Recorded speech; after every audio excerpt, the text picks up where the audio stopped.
everyone, welcome to this episode of Conversation Street with me, Gemma. And me, Michael. Hello. Today we're talking about what happened last year. As if we haven't spoken about it enough in the past week or two. What with the awards, his general end of year thoughts. Yeah, this week's is going to be our year in review for 2024. Once that's done, we can close the door on it. And then it's over, and we're looking forward to 2025. But like we always like to do, we thought it'd be worth taking a look at the 12 months in total, the stories, the characters, the off-screen stuff. Particularly, maybe a bit of a focus on the stories and the characters that didn't get so much time in the spotlight for the awards. And just kind of, seeing what our final thoughts on the year are, really. I don't know whether you want to start with the off-screen stuff. I mean, I don't know. Are people more interested in listening to stories off-screen? I don't know.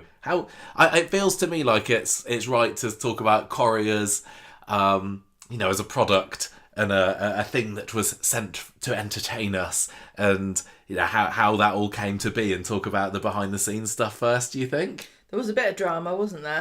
I don't know whether there was more drama off-screen or on-screen last year. I mean, we only know what's reported in the press. Yeah, I mean, press stirred up drama last year, for sure. So. But, I mean, there's always going to be some element of unease, excitement, mixture of both when a new producer gets announced. I think when we did the year in review last year, we probably found out already that Ian McLeod had been announced, or maybe we were just about to. It was pretty much a year ago this week. It was the 8th of January 2024 when it was announced that he was finally stepping down from the producer role of Coronation Street. No, he was stepping up. And stepping up to do his executive producer role. We've got a video out there, haven't we, where we talked about our initial reactions to it. I don't think it's unfair to say that the overwhelming reaction online was relief that he'd gone, or that he was going to go, don't you think? Well, yeah, I mean, just like as Coronation Street is a continuing drama, and people therefore want to speculate about when it's going to end, and they want to be the one who predicted the end, and wrote the article that finally, put the nail in the coffin. Yeah.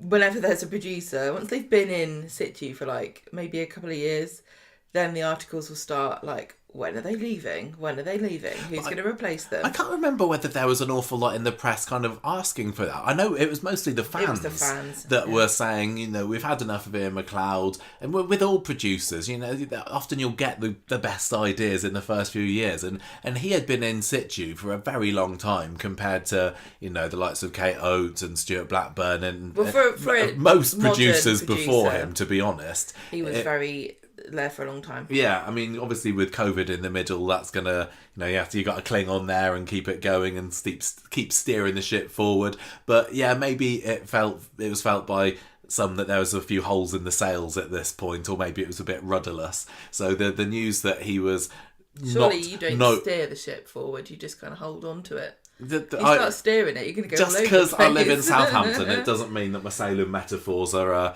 tip top, to be honest. But yeah, people were I think happy to hear that he'd gone, but it was also paired with the revelation that he was stepping up to executive producer role, and I think that poured a bit of cold water on the news, didn't it? For some people, I mean, look, we're not blameless here. We were talking a lot about him and saying that perhaps, I mean, I don't think it's ever a bad thing to say that producers should be, if you're talking about creative decisions, I think it's fair that you have them come and go. I don't think that it makes sense that you can keep going in this job, because it's so intense. It's not a normal job. Yeah. It's not a normal TV job, because you don't have seasons, you don't have an off period, you don't get time to think. Just constantly going. It's like a hamster wheel. You're running and running and running, and you're just staying in the same place. Must be really, really difficult. So I think it makes sense to sort of say we should be turning people over, and we were certainly sort of saying that ourselves, that maybe Ian McLeod, I think the thing is about it is it's really difficult to tease out what is Ian McLeod's influence and what is ITV's influence, especially considering the state of the finances, that we've heard about people saying. You've heard tell of that, yes. And it's obvious, you can see it on screen. There have been articles about it, saying that's an issue with the show. And I think a lot of the sort of elements that maybe we don't like about Coronation Street are driven by practicality, and I don't think that's going to change if you change the producer, because they're still going to be driven by the same not necessarily, but different producers will definitely have different visions and different priorities. There's always going to be an element of change, but there's certainly parts of it that I feel are inescapable because of how ITV how it's what set they up. do with the show, which is sad because it's their biggest show. I think when people were still a little bit nervous to know that he would be kind of pulling the strings, as it were, in the role of executive producer, but there was still then the question, the hope, the excitement about who his replacement would be. But unfortunately, and this did come at a time when articles were starting to come out in the press about, it's the end for Coronation Street, it's not as good as it used to be, which, to be honest, I don't think the press had been doing a whole lot of before last year, really. It kind of just started to kick off when it didn't reach the top 10 in the Christmas charts in 2022. We've been doing this long enough 23, now sorry. to know that there's always been murmurings of the same sort of thing, and especially with all the soaps, because they're competitive with one another, there's always people, and it's difficult really for me to discern the difference between what the press is saying and what the fans are saying, because I kind of not to be rude, but I don't think of the soap news coverage as being anything more than glorified fan gossip. Because soap journalists are passionate soap fans, aren't they? And they want the best for the soap. But there's always stuff about, EastEnders is better than Corrie now. Corrie's better than EastEnders. Emmerdale's really brilliant at the moment. It's a shame that EastEnders is so crap. It's very much like, it's always like the console wars, isn't it? It really it's is. Nintendo versus Sega, and they kind of grew out of that. Hang on a minute, Sega's gone. Well, yeah, I know, exactly. That's what I'm maker. saying. That's what I'm saying. It kind of grew out of it, and then not really, there was a bit. You still get It doesn't. Sony fanboys. I don't think there's as much Sony versus Xbox versus Nintendo. They've kind of learned to live with each other a little bit more. Maybe it's more like Apple versus Android. Yeah, maybe it is. People like to, feel that the side that they've picked is the best, don't they? Well, it's like football. It's like tribalism. Yeah. So we were kind of really hoping that the replacement would be someone who could maybe bring Coronation Street out of the lull that it maybe got into. But unfortunately, the news of Ian McLeod's demotion/promotion wasn't paired. It's not a demotion. It wasn't paired. No, it's not. It's not at all, is it? It wasn't paired with the reveal of who the next producer would be. And we had to wait 3 months, I think it was, until we found out who it was. And that was a really concerning time as a Coronation Street fan, wasn't it? It was like, well, who's in charge now? When did he leave? We saw that he had his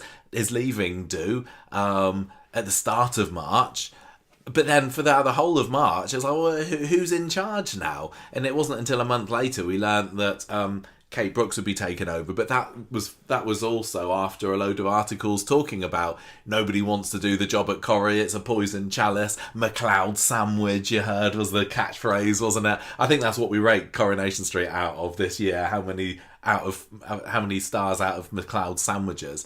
And it felt impossible. You got Verity McLeod, his wife, as the deputy producer or assistant, I can't remember, and then him as the executive. And it was a really difficult position, I imagine, to try and fill, because you thought you'd feel that you had creative control, but actually you got an executive producer, which, to be fair, Coronation Street has had quite a lot of in the past, and then he's your underling, if you like, your subordinate, is reporting to them over wine and cheese of an evening. I don't know, but we found out that it certainly feels a bit like the sort of thing you'd put in a soap.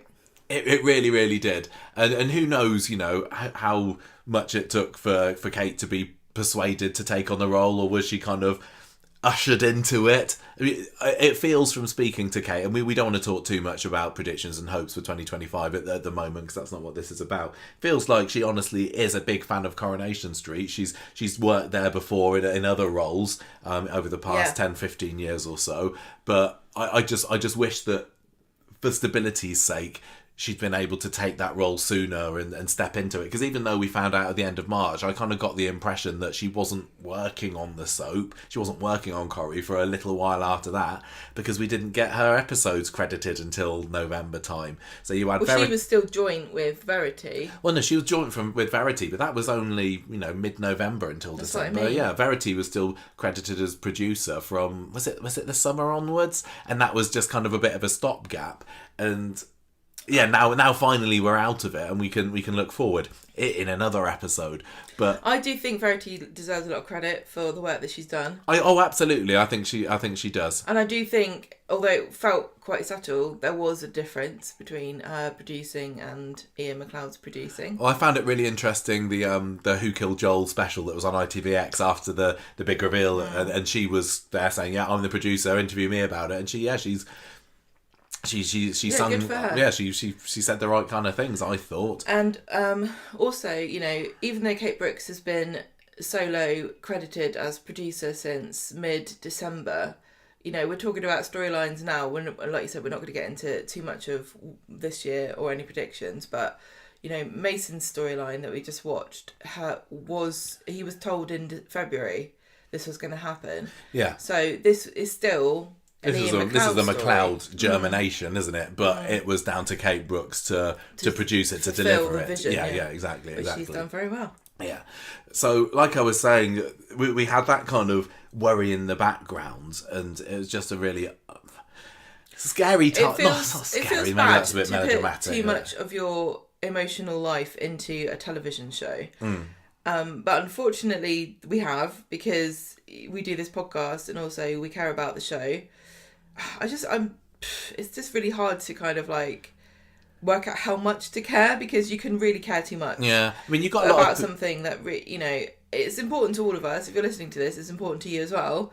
You've got to get a bit of perspective, but equally, we can't just pretend we don't care about it, because it's something that we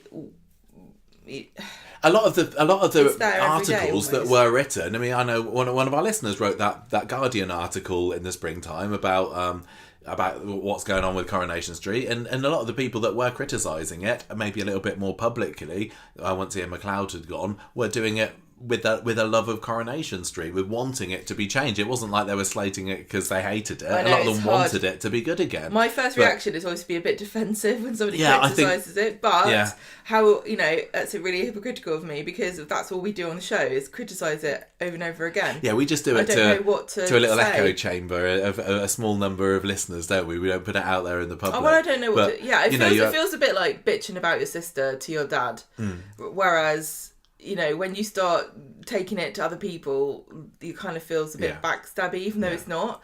And I think some of the articles were certainly more... it's really silly. Sort of a bit more levelled in their criticism of Corrie than others. Because you had things like that. You had out and out, Corrie's awful at the moment. You had cast members past and present stepping up to say, yeah, it's not as great as it used to be. And even Sean Wilson was interviewed in February, and he was saying, yeah, soaps aren't the same as they were back when I was in it. So it's kind of interesting that he went from that to a few months later being offered his job back. Then you got some of the more outspoken and possibly actors who've maybe got a safer position on the soap, like Maureen Lipman, Jack P. Shepherd, speaking out, saying, well, Maureen was saying, oh, people are getting murdered in knicker factories these days. Anything that ticks the box of social problems.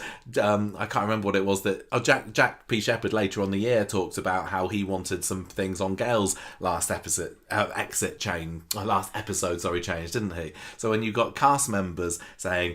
It's not all that great. Maureen Lipman is Coronation Street royalty, not just because, we're sycophantically saying how great her character is, but, she was married to Jack Rosenthal. He was a writer back in the early days. She's obviously spoken to him about what Coronation Street is, and it was intimately what it should be, very understood deeply what he was doing when he was working on the show. And so when she's saying it's not the same as it was, you take notice. But at the same time, they're not showing classic Corrie, vintage Corrie on ITV. They obviously don't think there's a market for that kind of thing. I disagree, but I also think there's no market for at 8 p.m. having a show about somebody's sink flooding and their cat's gone missing. There could be. It's just about getting the balance right, isn't it? I do think that there's a bit... I feel as though you have to have a bit more courage with your talent. I really think that many of the writers on Corrie and the actors could make that a compelling story that you'd want to watch. But I also think it's a different world. Coronation Street never had soaps that were rivals to them for a long time. Yeah. And so you weren't competing with, the great wedding drama where everyone dies at the end. You weren't competing with, I don't know, stuff that we don't talk about anymore because it hasn't stood the test of time. Well, Corrie's problem in recent years, of course, is how it's competing with a vast swathe of telly that wasn't there before. Your Netflixes, streaming. your Disney Pluses, or with so much money behind them. Like you're talking productions that are 10 episodes that cost multiple $1 million to make. Like some episodes of television now are costing $100 million to make, and then you're going to saying, "Oh, Coronation Street is not doing as well as it used to be."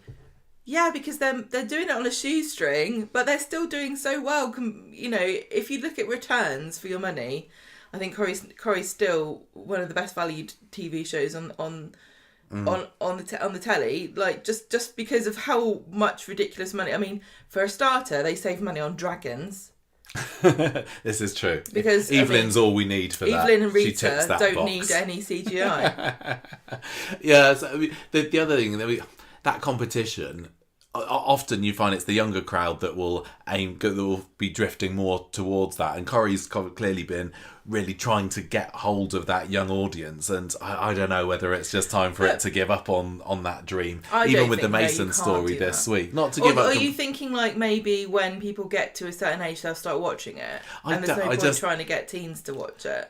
I just think the screen time. Maybe that attitude is just giving up then. Screen time is up. Isn't it? It's not like people are watching less online. They're not watching less telly. They're not engaging less. No, they're just screens. watching it differently. They're just watching it differently than we did. And so, I think, though, if the stories that were in Coronation Street were maybe targeted more towards the parents, then their children would just join in. A teenager will watch stories about Sally and Tim or Jenny or what have you. They don't need to be watching stories about children their own age. Because when I watched Coronation Street, it was because my parents watched it. It wasn't because there were little children like me around. But don't forget that children are more independent consumers now. When we were little, there was one TV.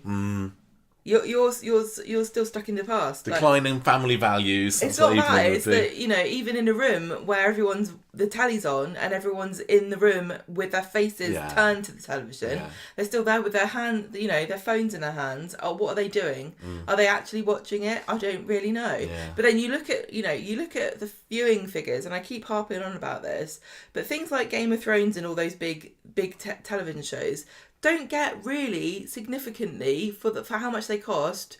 Great deal of money, great deal of more viewers than Corrie does. Like in their home countries. Like here, Game of Thrones, about the same as Corrie. Oh, was it? Okay. Wow. I mean, Corrie is still doing Corrie's averages. I've only got the averages here for the first 8 months of the year or so. This is my biggest bugbear. Don't compare Coronation Street viewing figures to Coronation Street viewing figures. Compare it to everything else on telly, and it's still coming out quite If you high. compare Coronation Street to the other soaps, it's still obviously on top. In these for the first 8 months of the year, which is all I've got at the moment, 4.4 million viewers per episode is the average for Corrie. That compares to 3.91 for Emmerdale, and EastEnders is 3.54. So EastEnders is still at the bottom, but obviously it gets pointed out that EastEnders viewing is going up year on year, ever so slightly.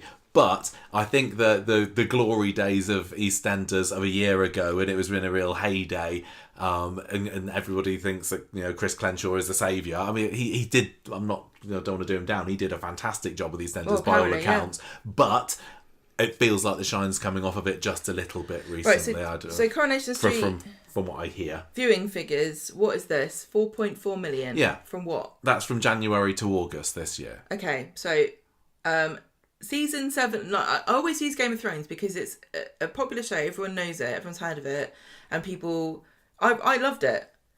Season 7 premiere of Game of Thrones 2017, how many people do you think watched that premiere? What, here? Well, if I that feels like it's going to be lower, like 3.5 million. Yeah. And on average, 3 million. Are we really going to say that Coronation Street's a failure because it's down it's just every sad year? to see the graph going down, isn't it, really? But why should we care? I mean, if we were enjoying it you still. can't. This is the problem. Everyone looks at it in isolation. They don't look at it in comparison to overall viewing figures. And if you did, I bet you they would be going down too. Every single thing. Just because the pool is wider just to dip struggling into. continuously to get bums on seats. That's just how it is. And I think, there's not a lot you can really do about the pool of people getting smaller.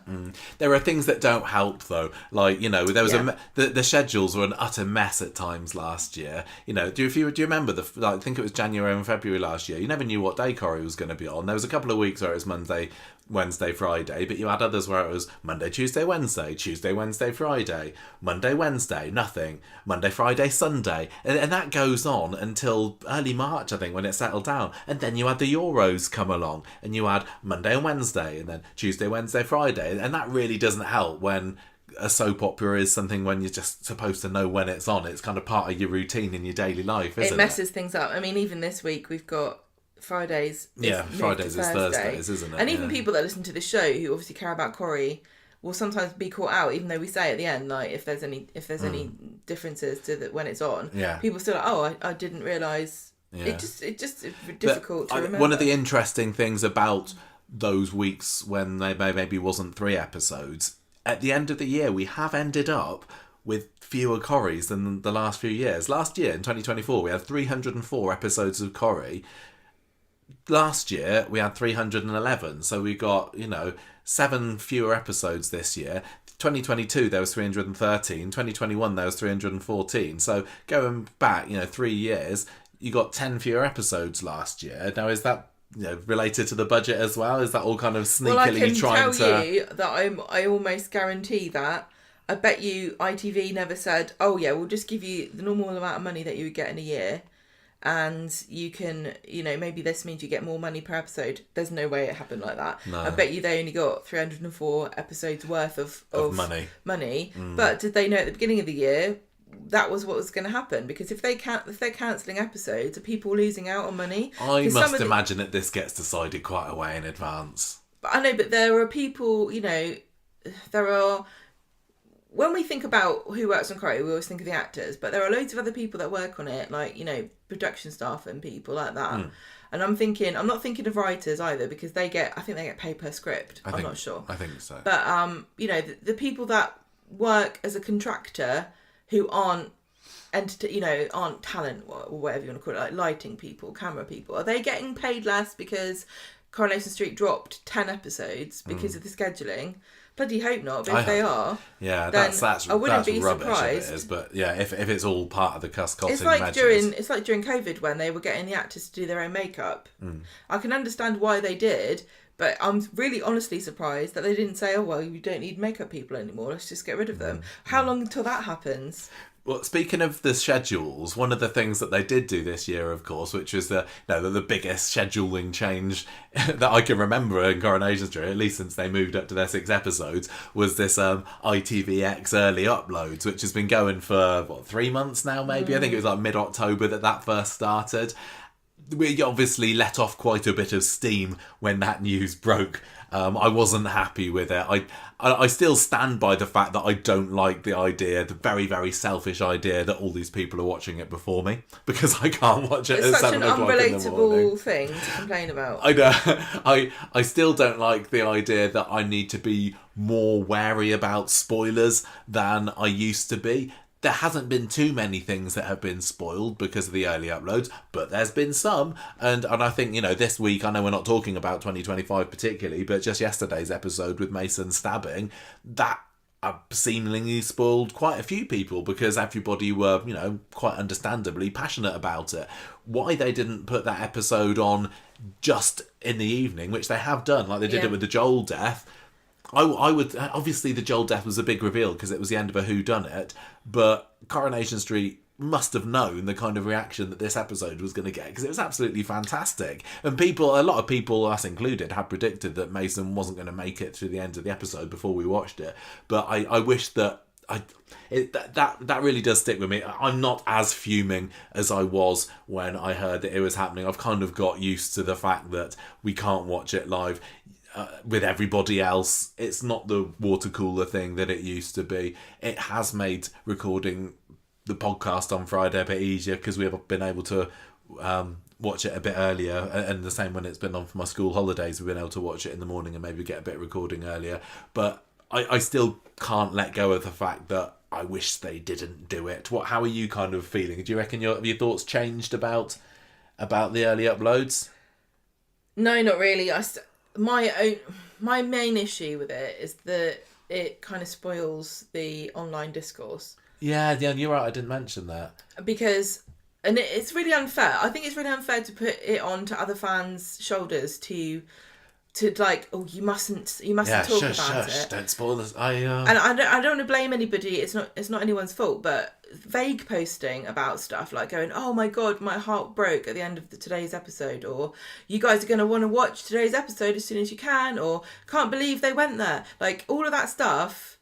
When you go into it, even if you've seen it, doesn't tell you what happened. You know what's happened because you're not stupid. So when you go into it and you've read something like that, I'm not talking about anyone specific. Those are not examples. I'm not real examples. But you went into Monday's episode and you'd read, my heart was broken by the end of the episode. You know that Mason died. You just know. Yeah, but you're right. It shouldn't be on them. It's not fair to keep it quiet. And I've seen people they're things excited like, about you know, it. like the Swala fans. You see them talking about stuff, and some of them get mad at each other for spoiling things. But then some of them will post spoilers about stuff in advance, and then there's a lot of tension, I think, sometimes between them because they're so excited about sharing, and it pours cold water all over them because are they going to restrain themselves to wait until 9 p.m. to talk about it? Are there certain people that are being muted or like excluded, or are you going to alienate people if you don't talk about it right away? It just kind of, I feel a bit like it just pours cold water over a lot of discussion because nobody's watching it at the same time. And we've I've always tweeted said that a lot less, and it's not because of the old Twitter exodus that's going on at the moment. It's just because we used to tweet about live things as they were going on, and now we just don't really. And I've said a lot very often before about, I think appointment television is the one advantage that soaps have over other television. Sports and other things where the outcome cannot be known before it happens because it's live. Any live. This is why broadcasters, everyone craps all over reality television and things like Love Island or whatever and Big Brother, but this is like a bastion of television now because you don't know what's going to happen until it's broadcast. You can't spoil it. Nobody knows who's going to get evicted or whatever. And so if you can recognise the importance of appointment television like sports and reality television, why would you then undermine one of the few advantages that soaps have over other things? And by putting it on at 7 o'clock in the morning, I mean, time is going to tell. I kind of hope that they're doing this as a trial, and I would imagine it would make sense that they're going to revisit as they... I think it's going to come down to advertising and whether it gets them more money at the end of the day, though, doesn't it? Yeah. I'm really pleased for the people that this is making life easier for. And it does seem to be younger viewers who, Swallow fans, a lot of them are young people. I mean, a lot of them are our age, but and you're going to have to generalise to talk about these things. But when you're younger, if you're in education, you're going to have time in the morning sometimes, especially if you're at college or uni where you don't have to go in at a certain time every day. if you're lectures or whatever, you're going to have time in the morning to watch it. And if you're excited about it, you're going to watch it straight away. And I love that passion and enthusiasm, and we don't want to kill that. No way. That's what we need. I'm not saying that I wouldn't if I could. I mean, over the holidays, we do. After. Yeah, but the thing is about it, once you've watched it, what do you do then? This is why a lot of people are going onto Discord and stuff like that, where you can talk about it, and you're not spoiling anything because people are joining the chat to talk about it as they're watching it. Do you understand Discord? I've got no idea how it works. I literally haven't got a clue about what really Discord is apart from you can chat on it. What? Oh, AOL. Look, we bring that back, please. What? AOL Messenger. Yeah. I heard that ICQ shut down last year. Did you ever use ICQ? What is that? It's just instant messenger. It's one that I used to use it loads in the early 2000s. Anyway, I digress. The other thing about the ITVX uploads that I found maybe a little bit disappointing is even though they're on there, on the hub, on ITVX as it is now, it's still not easy to find. Why don't they have a category down the side? They've got all these, the categories down the side to find what you want. They don't have soap. Well, they've got a soap page. There's got a soap page, and they get to it. They trumpeted this when they were introducing it to us. They said, "Oh, we got a whole new soap section and all the soap related programs you can find on there. You can find Denise Black pretending or acting in the role of Elsie Tanner in the early 90s. Then you can see the Corrie pantomime of 2006 or whenever it was. You can see the classic episodes. They're all together in this new soap hub." I can't find it. If ever I want to find Coronation Street. And I'm like, oh, it's the soap hub. Yeah. How did I get here? But it's hidden. And there's something that I would have thought that Corrie might be wanting to push front and centre. It's really impossible. So we just go left and go to the search, don't we? We search Coronation Street, or my list we've added it to. More complicated. And maybe it just goes to show that Corrie doesn't want to promote it. ITV doesn't want to promote it too much. Like, if don't be trying, a conspiracy theorist. No, maybe I'm turning into it, but if they want the youth to watch Coronation Street, why isn't it right there when you turn on ITVX? There's definitely this sentiment that ITV doesn't want to have Coronation Street anymore. And I don't know, apart from being snobbish and thinking that it's beneath you, I don't know why you would ever say that, because it still is a cash cow for ITV. Yeah, I don't. It costs a crap ton of money to make, and it gets a crap ton of money back. It's always in the top. I know not at Christmas, and it seems to be that's the most important thing. Let's not forget that at Christmas this year, it was beaten by a movie and a scripted television show that were the most watched in the last 20 years. How can you compete with something that's like once in a generation, that is? Yeah. That does not happen every year on Christmas television. No. So I can totally forgive them for not being in the top 10 at Christmas this year. And I still don't know what the consolidated figures say. No, I don't know. But yeah, ITV, maybe there are some snobs, but I don't know what the hell, if there really are, which I don't believe, if there really are snobs at ITV that are trying to slowly kill off Coronation Street, what the hell are they going to replace it with? Like Patrick Stewart reading Shakespeare next to a candle? They're just more easily unscripted reality TV stuff, but it would be very short-sighted. I'm talking about snobs who think that Corrie's beneath them. They really going to go, oh, I don't like serial drama, but I do love Love Island. Let's have more of that, please. That's classic. Well, maybe they just want to replace it with more police shows, and maybe that's what they're secretly doing by Corrie turning it into one. You know what? Yeah. If we could do an episode on conspiracy theories for Coronation Street, because I'm a. You think Alex Jones is a conspiracy theorist? You give me 5 minutes, I'll come up with 10 conspiracy theories for Coronation Street. How about this? Coronation Street is actually at the moment working on developing 2 spin-off shows that are going to be complementary to Coronation Street, just the way that Holby City was complementary to Casualty. One of them is going to be a police drama, and one of them is going to be a medical drama. Could happen. Why could it not happen? You could have companion shows for Corrie, and maybe that's the future of it. I wonder. Because how Corrie, at the end of the day, this extra 6 episode, I think, has been the ruin of Coronation Street. Not the ruin, but it's really contributed to the extra stress and workload in an exponential way that doesn't really make sense. You think you add an extra episode on the end of 5, it's just the same amount of work. It's not. It seems to be exponentially more work to deal with this extra episode than the individual 5 episodes are. So why not then take a completely different production team, a completely different set of people. Maybe the actors float around and then you make a different show, because at the moment you've got a bunch of people sitting around doing nothing because they're not in the show. You could have Asha being on the show every week if she was on, Weatherfield Casualty. I think that if they did do a spin-off, I don't know whether that would feel like it was too much for some people. But it would be too much. We couldn't deal with it. We could not.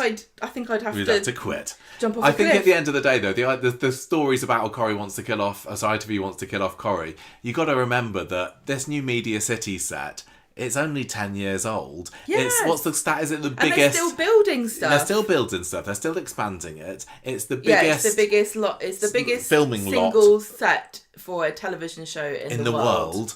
I mean, you've got it's bigger not going sets. anywhere. You got to make use of it. You've got bigger sets, obviously, but they yeah, the lot. Yeah, the purpose-built lot is the biggest in the world. So they're going to make use of it for a good time to come. If I they don't got think rid of Corrie's... they've invested so much money. Yeah, they've invested too much money, and they're getting too much money. Something catastrophic would have to happen to Coronation Street for it to be over. And I feel as though there are lots of people that cannot wait for that to happen, and I think it's really sad. There are loads of people that seem to be ghoulishly invested in the downfall of Coronation Street and love predicting it and talking about it continuously. Every time there is an article or anything negative written, they like pour over it and share it and get excited about it. Such a negative way to live your life, and it really is tiresome to read some of these comments from people. I just avoid them now. I don't see. I just can't understand why you hate something. This isn't everybody. I'm talking about the people that are invested in the downfall of Coronation Street. Don't take me the wrong way about this. If you are finding it offensive because you criticised it once, I'm not talking about you. We criticise it all the time, but we're not sitting here like rubbing our hands together like a little raccoon waiting for it to finish, like some people are. You'd think Coronation Street went around the country murdering people's mums the way people talk about it. I mean, people are saying that... because it's different to how it was when they grew up. It's almost like it's taken a dump on their childhood. Yeah, that's fair enough. Look, I think that lots of criticisms are really fair.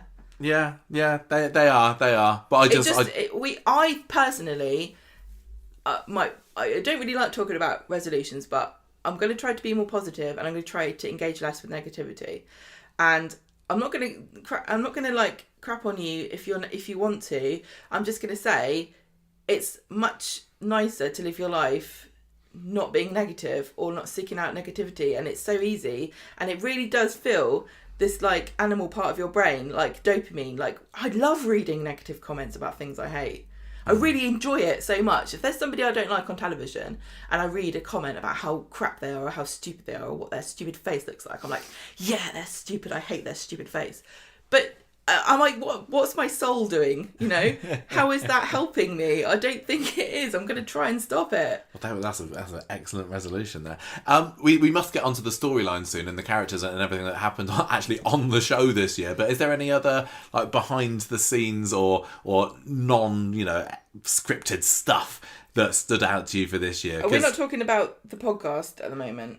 No. Yeah, we'll talk about that. We'll talk about that later. So I think there's been, to me, it feels as though Coronation Street's engaged more with influencers. I think that's been really positive for 2024. Influencers and fans in general. I think that their social media has taken a turn for the better this year. Behind the scenes stuff, interviews, how we made this. Like when they had Callum Lill doing a day in the life of a Coronation Street actor. Yeah, and all Kate that stuff. done all really that as cute, well. really fun. Nice. I still remember, was it for Valentine's Day? There was somebody taking little chocolates around to everybody. Just little bits like that I don't know. I imagine don't take much to put together. It's really cute. And having Coulson going around at the beginning of December asking people when they put the Christmas tree up. That's great. I love all that stuff. Yeah, I mean, and there's been more this year. I think the genesis of that was Corrie Good News with Coulson during lockdown, and he did such a bloody brilliant job. He's such a personable presenter. guy. He's so friendly and chill. I mean, we've spoken to him, at the quiz, and he was just really nice. Yeah, and yeah. I think he's a great guy. And obviously, when you were talking about getting more people involved and trying to G up. It makes sense. When you're in a year where it starts off with the floodgate is opening for negativity on Corrie, it makes sense to say, how can we counter that? Maybe this is one way. I quite like what they did with the free Roy Cropper is innocent story. I mean, and they gave us a t-shirt. It felt a little kind of corporate, but, you know, sending it out to some influencers to share on social media, that's great. Maybe I just feel good because we got one, but I like how they did that. I like how they did the press day that also included some other influencers for Corrie and non-Corrie. Spreading the word and getting more people talking about it that aren't just journalists. Content creators. I know I had a big argument with somebody on YouTube about the word influencer, saying they hated the word influencer. I don't like describing myself as an influencer. I know. Well, it feels a bit too Gen Z. It's a bit of a crap word, but it's what you're called. Yeah. And Coronation Street, really, I thought that was clever. What they did with the people, and there were all different people at the press day. There was somebody who reviewed pubs and he came and reviewed the Rovers. There was somebody who did rants and he got the actors to do rants. There was somebody who was just an interior decorator. Rated Sally's house. And rated everybody's interiors. I love that. That's so great. What a brilliant idea. What a lovely way of getting... I think it's it did lead to positivity, even if only very temporarily. Making Coronation Street culturally relevant online. Yeah. Because I think a lot of people think of it as like a stuffy old Grams thing. It's not, because the people that were there that we spoke to, most of them were younger than us, and they were loving it. They were like, "Yeah, I love this show." Maybe they did say I watched it with my mum or my nan or whatever, but they still really, really liked it, and it's still a cultural institution, and it's one of those things that we look down on. And it's so crazy, this country, right? We go mad for a penguin wearing a chicken hat who's made of plasticine and say that this is like the cultural mecca of the country and what a fantastic output. And it bloody is. It's great. I loved it. But how is that any more respectable than a show that's been on for 65 years about everyday life in north of the country? I know. With what we were saying about... I think Rita's as iconic as... What's it... Feathers McGraw. Feathers McGraw. What we were saying about getting fans involved as well, I think that... The merchandise that's come out this year seems to have been ticking along quite nicely, and it's not necessarily been a 2024 thing. I mean, the merchandise has been on the up since the tour shop opened, but we got the socks this year. You got your Christmas jumper. It still feels like most times that we go along to the tour, there's something new there, isn't it? It's just a shame that a lot of it's not online. And the ITV shop has got some okay stuff, that you can get online, but some of it's not that great. Those I Love Corrie t-shirts are pretty dreadful, aren't they? Also, but the tour stuff's great. I mean, when you're a fan of something and you go to the tour, it's good to have exclusive things. Yeah. Otherwise, you feel a bit cheated when you go there and you're like, oh, I could have just got this on the internet. But also, I think about the fans outside the UK. I feel bad for them because we've had lots of, listeners from Canada and the US and wherever saying, oh, where can I get this? And it's you can't. But, we've never been able to buy the calendar here, which I think is bonkers. Well, you can import it, I think. Yes, exactly. Oh, yeah. But you can't really import, if you live abroad, you can't import a Trim Up North hoodie, can you? Well, you can. Particularly easily. You can go to a shopping service and it is annoying. And, depending on what country you're in, you might end up having to pay a lot of tax. I'd just be interested to know why the tour merch, or at least more of it, isn't available online. And it can't just be a draw to get people to come to the experience, can it? People go to the experience because they want to walk down the street and see the costumes and whatever. But it's good that the stuff exists anyway. And I do like that the ITV Reloved website has sprung up this year as well, the eBay shop or whatever it's called. Not that there's been a whole lot of Corrie things on there, but we got our John State book and we got our Ammonite from Chariot Square Hotel. And I still stand by that being a really great initiative, because us crazy fans will buy anything. And the idea that we've got something a bit exclusive that nobody else has that was seen on screen. I'm really surprised they don't have more costumes, but especially for the women, I think it might be a bit, what's the word? Creepy. I think some people would buy them in a creepy way. But you can which get, is not- you can get people on eBay still selling costume, can't Yeah, you? Or yeah. Mike Baldwin's tie. You can, it shows Yeah. up every now and then. I know, but what I'm thinking, Daisy Midgley's, top. I thought you were going to say something else there. Well, I mean, there's a lot of personal stuff that you can, just like even the dress sizes is a bit creepy. Yeah, maybe. And it's not something that you really want people to be speculating or talking about, I guess. I don't know. So it's fun, even if the show itself isn't always firing on full, what's it called? Cylinders, thank you. All cylinders, that's it. It's still better than it's been for a long time if you like collecting merch from Coronation Street. So that's pretty cool, I think. What else has there been? You've had awards. Corrie's not done brilliantly, but it's done okay this year. Look, Digital Spy Soap Awards, it cleared up quite a lot of them, to be honest, which is good. Peter Asher's got a good few gongs under his belt this year. Inside Soap Awards, good. But what is hard? We don't watch the other soaps. So we never know what the competition is actually like. We just want to go, Coronation Street didn't win Best Soap. Whoa. Okay. But what really, it's difficult. Yeah. They like you said, Inside Soap Awards, they got some really good stuff. They got Digital Soap Spy Awards, they had the NTAs. There was no BAFTA nomination. No, and that's, I think there's been a few years that we haven't had a BAFTA nomination. I think the BAFTAs can get bent, honestly. I really don't like BAFTA. I think they're one of those ones that put Casualty as a nominee for it, and I always think that shouldn't really count. I have a personal vendetta against them for a reason that's so petty. But I can't remember what it is. You'll have to tell me later. It doesn't feel like you're going to reveal it here. I was trying to talk to somebody there, and they were just being an absolute dick. Is this for your job? Yeah. Ah, okay. So they're just really arrogant. Sorry, but they are. We've not had, obviously, the British Soap Awards this year, but there was the Radio Time Awards, which Corrie didn't do brilliantly at. But Radio Time. It's Radio Time. It's still quite nice to go along to. And it's good that somebody jumped in and filled in the gap, the British Soap Awards. We're going to have the Soap Awards next year, I guess. Yeah, I think so. There's been no information about it. Yeah. Wonder when that is. I guess it will be in London. What do you think? I don't know. Yeah, I don't know, maybe. Shall we? Look, we're reviewing the year of Coronation Street, and we're still. What happened? I don't know. For 45 minutes plus now into this discussion, we've not actually talked about anything that's happened on screen. But like I said, there was a lot of drama going on behind the scenes. But how would you kind of look back on Coronation Street and say, well, this is something, not necessarily a story or a character particularly that stood out, but and for better or for worse, something that you think, well, Corrie 2024 is represented by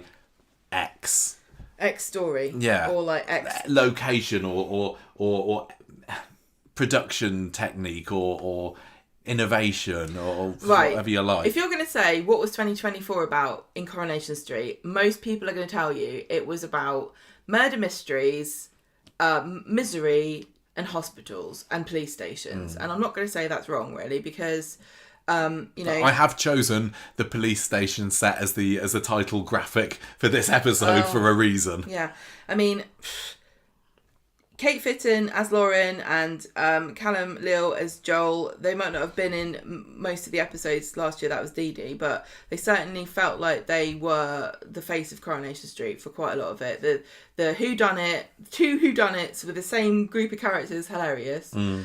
Mixing in some old school characters like Roy for the Roy Cropper is innocent storyline. But yeah, lots of maladies. I got cancer, now I'm fine, and and I got sepsis. Corrie's, and that's been a thing for Coronation Street for a while now. In the past decade, it's been gradually building up. But I'm so furious. I was listening to our episode, the last week episode, because it just came on my phone today. You wouldn't choose to listen to it, would you? It's too long. They talk too much, and that woman keeps interrupting the man. So rude. But I was listening to it and I was ranting about the medical stuff, and I was like listening to myself going, yeah, it sucks. I hate the medical stuff. Why? Yeah. It shouldn't be about medical stuff. But the best story of the year for us was still the MND story, wasn't it? Which was a nicely done medical story. But to me, that wasn't a medical story. That was a story about a relationship and about, love triumphing over everything and how does a family cope. And it was uplifting and lovely. Yeah. Whereas a lot of the medical stuff, but it's a throwaway 1 week story where somebody goes to hospital for something. And I can't even remember what for half the time. Yeah. I would say, though, that the medical stuff is still a bit more relatable and down to earth than the police stuff. Yeah, but because, touch wood, most people won't have that many interactions with the police, in their life. But that's why I prefer it, because it's fantastical, It's outside of my personal experience, so it feels like less intrusive to dwell on it. I'm not gonna sit around thinking to myself, I'm worried about. I hope I don't get arrested for knife crime. No, but I don't know whether I can say I prefer the hospital stuff or the police stuff. Really, I've never really been a big fan of the gangstery bits on Coronation Street and the real grit that comes with that and the I mean, but then it feels a bit stupid for us to have even a discussion about do we prefer the medical drama or the police drama, because it shouldn't be in Coronation Street. No. And I know I do kind of find it tiresome, and it's unfair of me. I'm not going to say I'm right to think this way. When people say it's not Coronation Street, this is not what Coronation Street is about. Coronation Street shouldn't be about this. And I think, well, Coronation Street has to change continuously to remain relevant.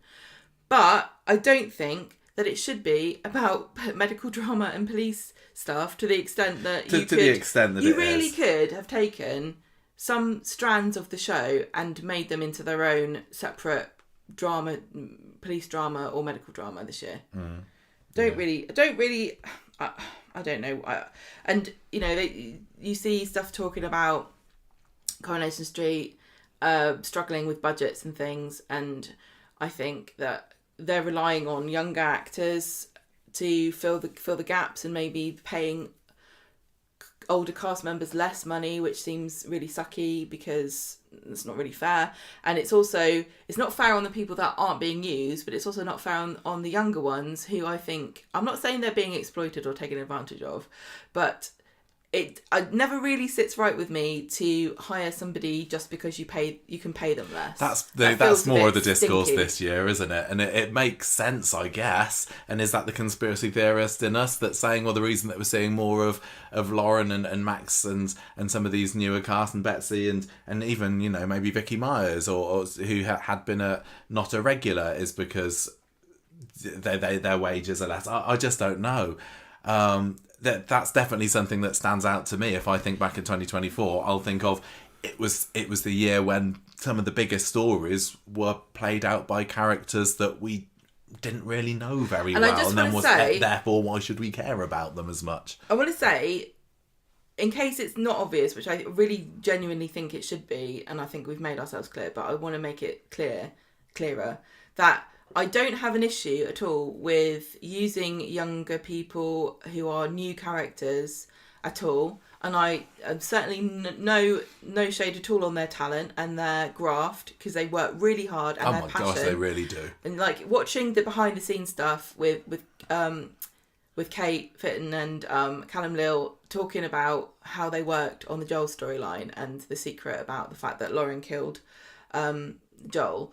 All that stuff. They were so passionate and really hardworking, genuinely seemed really nice. But the problem for me is that Coronation Street is a soap that is about people you know. It's about, like, pretend that you are living on a street and these people are your neighbours. It's like a peek behind the curtains of other people's streets.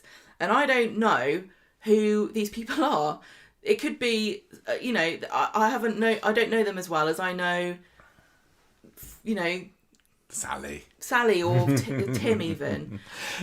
But then equally you get an episode like yesterday's, which was front and centre. You got these kids, and it's like flipping heck. It was a good job that they did that. That was outstanding, and it's getting praise from all angles. And then if Corrie had said, well, we're only going to use them a little bit, we're not going to put them in the big stories because they're new, then we wouldn't have had necessarily an episode like that. So it really is, I know, big swings and roundabouts, really. But I know this isn't a predictions or hopes episode. I hope that they lean more towards the longer standing characters next year. But then you can say, well, if you look at the top 10 appearances of the year, they actually were mostly long-standers. Right. Nick, Toya, Leanne, Carla, Sarah Louise, David, Daniel, they were all in the top 10 appearances last year. And the only kind of newbies, really, is you got Kit, and then that ties back into more, there's more police stuff going on. And Dee Dee, obviously, at 214, who's still a relative newcomer. Yeah, I know. But she's worked... I mean, it's funny because she is the newest... She's one of the newest regular cast members, but in the story with Joel and Lauren and everyone, she's like the old guard. Yeah, she represents the old guard there. Yeah, and you've got Asha. She's a paramedic. You've got Dee Dee is a lawyer. You've got Evelyn's going to train to be a lawyer. You've got Adam's a lawyer. You've got Craig is a police officer. You've got Lisa's a police officer. You've got Kit's a police officer. You've got Betsy's the daughter of a police officer. You've lots of people involved in the legal profession, and therefore I don't know how they're going to get out of the rut of having all these legal stories. But then if they've just built a police station set, of course they're going to want to use it. I quite like the police station set, actually. Yeah, me too. But I just don't need it. I don't need it. It doesn't need to be there all the time. No, I know what you mean. It's I don't really. Let's talk about other things this year. Returns is what I would say that I would.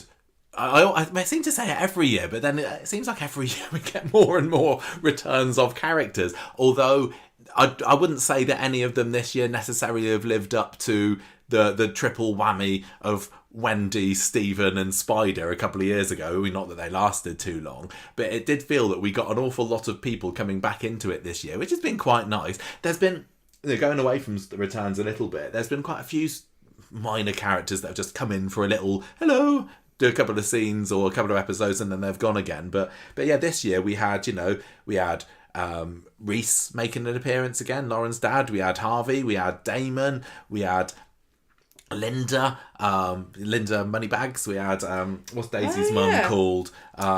She was Mrs. Midgley. She was in it again for a bit. We had Stefan. We had Clayton. Is that all we're going to see of Clayton? He was in what, 2 scenes? Oh maybe? Yeah, that poor kid. Griff came back. They're not going to bring him back. Even Estelle, the little Big Shots, Ruthie Henshaw character was in it a bit this year. You know what? And I do like that about soaps. Although there are returns of characters who've not been in it long ago, so they're not going to have the same impact as somebody who we've not seen for 30 years or so. We did get that with Richard Hillman coming back. That was the ultimate return this year, but 2 episodes only. But this year we also had Elena's long-awaited return, didn't we? And Dorian. I wish that we predicted in our beginning of year predictions of 2024. We always used to. We must have had at least 2 years on the trot where we said, I think this year Elena's going to come back and she's going to have Tyrone's baby. What's kind of your overall... I thought you were going to ask me what's going on with that, because I was going to say, no, I don't know. The last we saw of that story, Tyrone had tried to put that, was it prohibitive steps disorder? No. Order? No. I'm going back on the medical side again. Prohibited steps order on Elena to stop her from leaving the country with Doran, but then she manages to find out about it and escapes anyway and tells him over Zoom, I'm never speaking to you again. And that's kind of it. But when I look back on that story, I think I quite like that. I do like it. It was nice to see her again. And Dora was just like the cutest thing ever, wasn't he? There's too many unsatisfactorily ended storylines on Corrie. Yeah. That's the end of that. Just move on with your lives now. Yeah, I when Elena went back off to Romania, I thought it was just going to be temporary and we'd see her again by the end of the year. And I still feel like that can't just be it. It feels like it wasn't worth it, What? The Elena storyline, just popping in for a month or 2. I don't just know. To say, yeah, you're right. She did have Tyrone's baby. What do you do? Not every story. You can't have every episode is like a story, and there's only ever like 5 stories in a year, because they're all so important that they're just continuing, and you can't just have we can't have little stories, because this is there just wasn't much of a story to it, was there? It's like saying, yes, he is a dad. Anyway, bye. And the thing is, I love number 9. I think that family's great. I love the family unit there. Ty, Fizz, the girls, Evelyn, Cassie, when she's not busy drugging Ken. And I was really hoping that we'd get a meaty Dobbs story Dobbs in the second half of the year, and we just didn't. But I'm holding out hope for that for 2025 at least.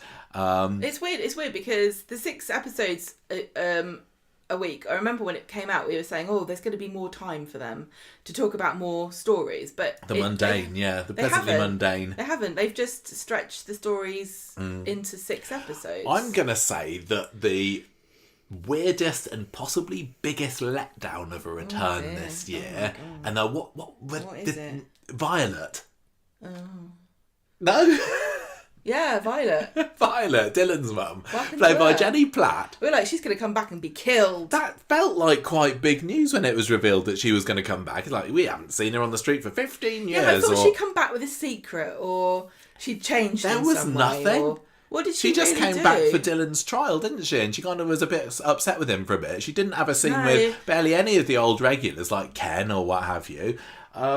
And then she went off again. And don't get me wrong, I love the fact that we got someone who we hadn't seen for donkey's years. That's great because, as you say, if you bring in Harvey and say, look, Harvey's back, it's like, oh, okay, well, it's only not been too long since we've seen him. I wish they'd made more of her. And Violet's not the most exciting character in the world for me, to be honest. But it was good to have a little link to that old Corrie, and that's maybe why I like Jessie coming back a little bit as well, because it was a part of Corrie from the early 2000s and saying it's still going there. Or maybe Jessie was a bit later than that. But, what you're saying, Violet came back for Dylan's trial, and normally it would be, what's that, Violet? You can't come back for Dylan's trial? Oh, you're busy? That makes sense. And so when they actually do it, and they literally come back for the trial, like you would do, and then they go again, and you're like... Wow, that was unsatisfactory. I know. But it's like, with Les's funeral, you're like, oh, could they got Wendy Peters back for a little bit? I don't think Vicky Entwistle wanted to have shown her face on Corrie again. But yeah, and maybe if it had only been a few episodes, we'd have gone, is that it? But that was a bit of a letdown. It's like when people say something like, they never show anyone going to the loo. Do you really want them to announce that they're going to the loo? It's like 24, when 24 was on with Kiefer Sutherland. I was like, when does he go to the toilet? Like, I don't really need... The breaks. Yeah. I suppose the biggest return of the year, it's not technically a 2024 return, was Bethany. Because she popped in right as the end of 2023, didn't she? How has her return been for you? Because I was was I looking forward to it a bit? I like Lucy Fallon. I think that the character of Bethany is quite, as the minxy, spunky sort of troublemaker. She's not really a troublemaker, is she? She's just got a lot of life and energy to her that I quite like. But although I've enjoyed some of the bitch fests that she's had with Daisy this year, it hasn't felt like Bethany's return had a massive amount made out of it. One thing... I know we're not doing predictions and stuff, but one thing we said that I want from this year is more funny banter and great quips between Tracy and Cassie and Daisy and Bethany. I have enjoyed what I've seen, the little I've seen of that, yeah. I just think maybe the love triangle bit, I like it sometimes. Sometimes it feels like it's a little bit tired. I think Bethany's I think she's come back as a little bit up herself, hasn't she? Like, I'm a top reporter now, and no. Yeah, it's not been that fun. Although I actually quite enjoyed the Stoma story, and I don't think generally that's what people are saying about it. I think people feel it was a bit of a flub and a bit of a missed opportunity, and not really showing much about what it's like to have a colostomy bag. But it feels like a lot of missed opportunities, and I quite enjoyed it just because it was a bit different. But Coronation Street as a soap is in a unique position to show real intimate parts of people's lives. Why is there not a scene, and I don't know how they could do this particularly, of her getting ready in the morning? When you have a stoma, how do you get ready in the morning? What does that involve? You don't have to have all the gory details, but, follow her getting up in the morning and getting ready. and seeing how it affects her life and what she has to deal with. Why not? Why not But have, they 5 still minutes? could, we had Well, yeah, we had a but Mason then- focused episode this week. Did we have a Bethany focused episode? They've had bits like, she went to the pub and the bag spilt. You had the bit where she was going around the flat and Daniel was like walking in on her. She's like, oh my god. But a lot of that a lot of that was basically, the kind of Parmesan cheese on the top of the carbonara of the love triangle. I just quite like the fact that I know, and I didn't buy that they were in Turkey at all during this. Although I did like the fact that they use an airport. It was a lovely hospital. I quite enjoyed that there were scenes that were set abroad, and we were supposed to suspend disbelief and think that it happened there. And Sarah Tina O'Brien can always be relied on to bring out the goods, doesn't she? Yeah, She's excellent. I don't feel so bad about that story as quite a lot of others do, but. Maybe that, we got a lot of those gritty details with Paul, I suppose. Yeah, exactly. We're puring his food. He can't speak anymore. He's got, these needs that he didn't have previously. So maybe they thought it was too much medical stuff in 1 year. But to me, I think the medical stuff really triggers me because the idea of being fine 1 minute and then going and being told, oh, you're going to die. Or, he's got this horrible thing that's going to kill you and you never knew about it until this week. It's just so horrendously depressing to me. And so that is why, I think that's what I'm trying to explain is why I don't mind the Paul and the Bethany storyline, because they're dealing with something that's, is survivable and they're having to work around it. And it's interesting to me to see how people deal with adversity. Paul's wasn't survivable, obviously. Oh, sorry, but you know what I mean? Bethany's was. Sorry, yeah. But it just kind of showed how you dealt with things. And I think a lot of time on Corrie, we don't get how you deal with things. We just get trauma and tragedy. Yeah. No, you're right. I suppose we can't talk Bethany and Daisy without also discussing I'm gonna say pretty much train wreck that was the reopening of the Rovers and how all that played out, because we went into 2024 with excitement, high hopes, fingers crossed about the Rovers after its grand reopening, being back to its former glories, packed to the rafters, bringing in the money from I don't know where, the brilliant Rovers team front and centre, Jenny lording it over everybody all year long. And instead, what did we get? We got the same old empty Rovers scenes. We've had a little bit more in the past week or two, like, the coins football thing on the table the other day, but then you got a little bit of Jenny versus Daisy. They've got different ideas about how they want to run the pub because they both kind of technically own it now. And then you have Carla come along and finds out the truth, and she's like, it's my pub now. And I just can't get behind the idea that going into 2025, Carla is in charge of the Rovers. Do you know what's so funny? What? Right, you know how one of the big things that's going on with Lisa and Carla at the moment is like, Lisa's like, I didn't know you only had one kidney. There's so much about you, I don't know. And she's gonna be like, well, yes, I own the Rovers. Like, what the hell? What do you mean you own the Rovers? Oh yeah, it was a blackmail plot. Don't worry about it. What do you mean it was a blackmail plot? No, it's a serial killer blackmail plot. Don't worry about it. What do you mean it was a serial killer blackmail plot? Yeah, don't worry about it. Remember Stephen? I don't even... You went after him for a bit. Wow, let me tell you. Lisa, honestly, I forget I own it myself, to be frank with you. No, it's just... They've really got themselves into a corner with that, haven't they? I don't understand it. It's such a weird thing to do. What's the forward planning? Look, Coronation Street, they plan everything. They sit and they have their meetings and they talk about the future of the show and they have all the stories and they work out what's going to happen. But you sometimes wouldn't believe it from what happens on screen. Well, one of the things this was like the biggest ball drop of ever. One of the lines that gets trotted out online sometimes that really gets my goat is, the Corrie writers have forgotten about X. That's very, very, very, very rarely the case. People say, what's happened to the such and such story? Oh, they've forgotten that Jenny exists. What's happened to this? They've forgotten that Carla owns it. They haven't. There are so many people involved, there's no way that they've forgotten. They're just choosing not to. They just choose not to show it. But it does feel, you're right, like that Rovers story. They had the idea of, we're going to close the Rovers. That's going to make headlines. And then they opened it again after a couple of months. And it just seems to have gone back to the way it was before. So it just doesn't make sense how it's still financially viable when it wasn't a year and a half ago.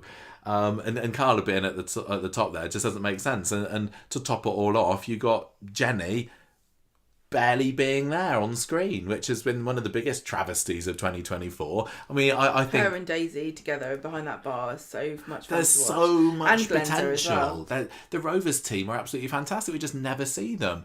And if you look back to the 80s, and I hate to be one of these people, back in the olden days people, but you had these wonderful scenes of Bet and Betty and Fred, having their breakfast and chewing their fat over what's going to be happening today, and the stories that were based around the dramas in the Rovers. And there's just none of that these days. The only times that we see the Rovers, but behind the scenes at the Rovers, feels like it's this thing gone wrong with Daisy's love life, and that's about as far as you go. It's such a shame, and I do hope that Kate Brooks has got some kind of plan to try and make it a bit more of a vibrant location. I don't know. Does it need something as drastic as getting rid of the bistro or the cafe? I just really, really don't know. I will say though, I don't want to just rag on the Rovers completely. I did still love the speed dating night. That was great. That was super. There were some really funny scenes there. Glenda in charge was brilliant. Not that I want Glenda to replace Jenny as landlady anytime soon, but she was really at home behind the bar there. But yeah, Rovers, massive flub. And can I just get the biggest flub, in my personal opinion, away out of the year in terms of stories? It was sadly anytime Glenda was given anything dramatic to do. The PTSD that followed the speed dating episode was nothing. The Rovers got raided one night, and she got a bit sad about it, had flashbacks, because that's the cool thing to have these days if you're on Coronation Street. Dates Michael for a bit.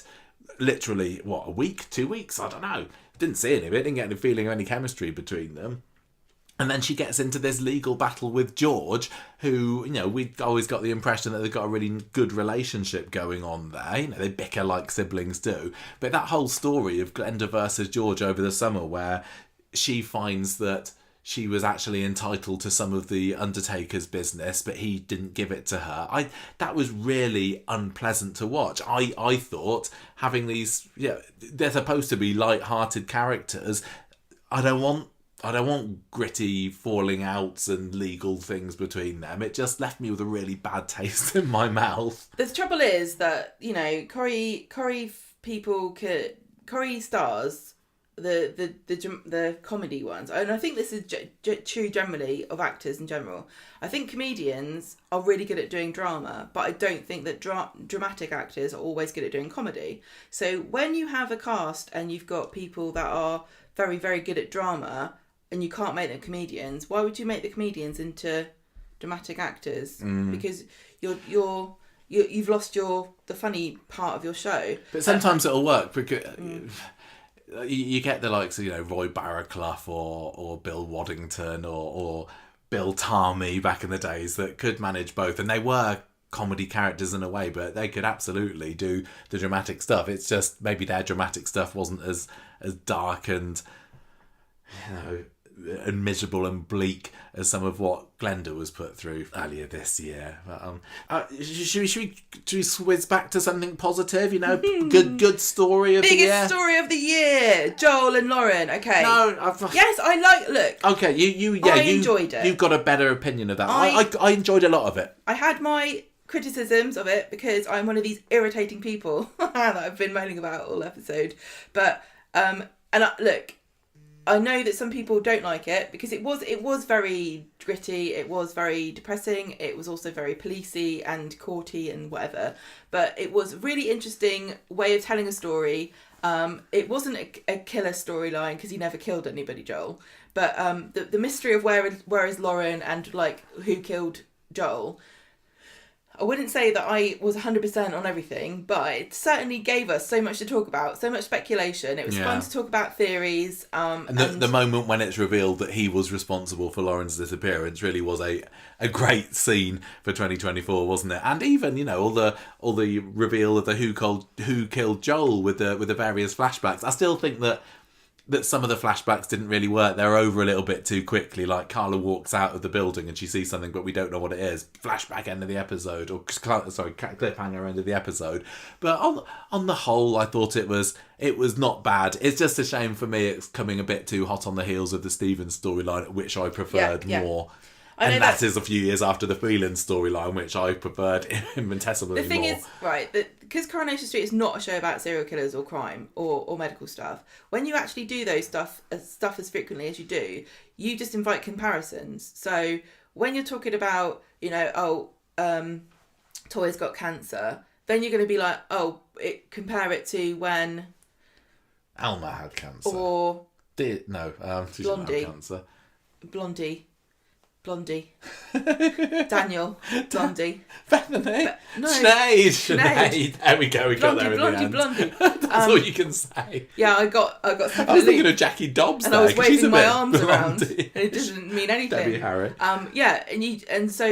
But when you have like the Joel Who Killed Joel, then you're like, this reminds me of Pat Phelan. This reminds me of even Stephen. This reminds me of it. Just are you saying you want more? You want just a serial killer stalking the street at all times, so that it's just the norm, and there's no comparisons there. It's not fair otherwise. I didn't mind bits of it. I kind of liked how Roy was thrust to the front and centre of the show, despite his his seniority in the cast. It just didn't completely click with me, and I still don't. I can't click with the character of Lauren. She's one of these that I will.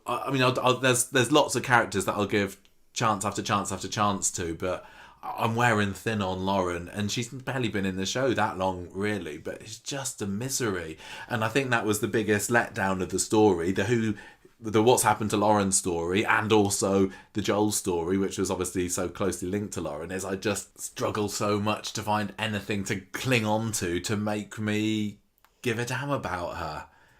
And Kate Fitton is a great actress. She can cry with the best of them. And when she's not in character of Lauren, which we have seen her be, in the interviews and real life, she seems like so much fun.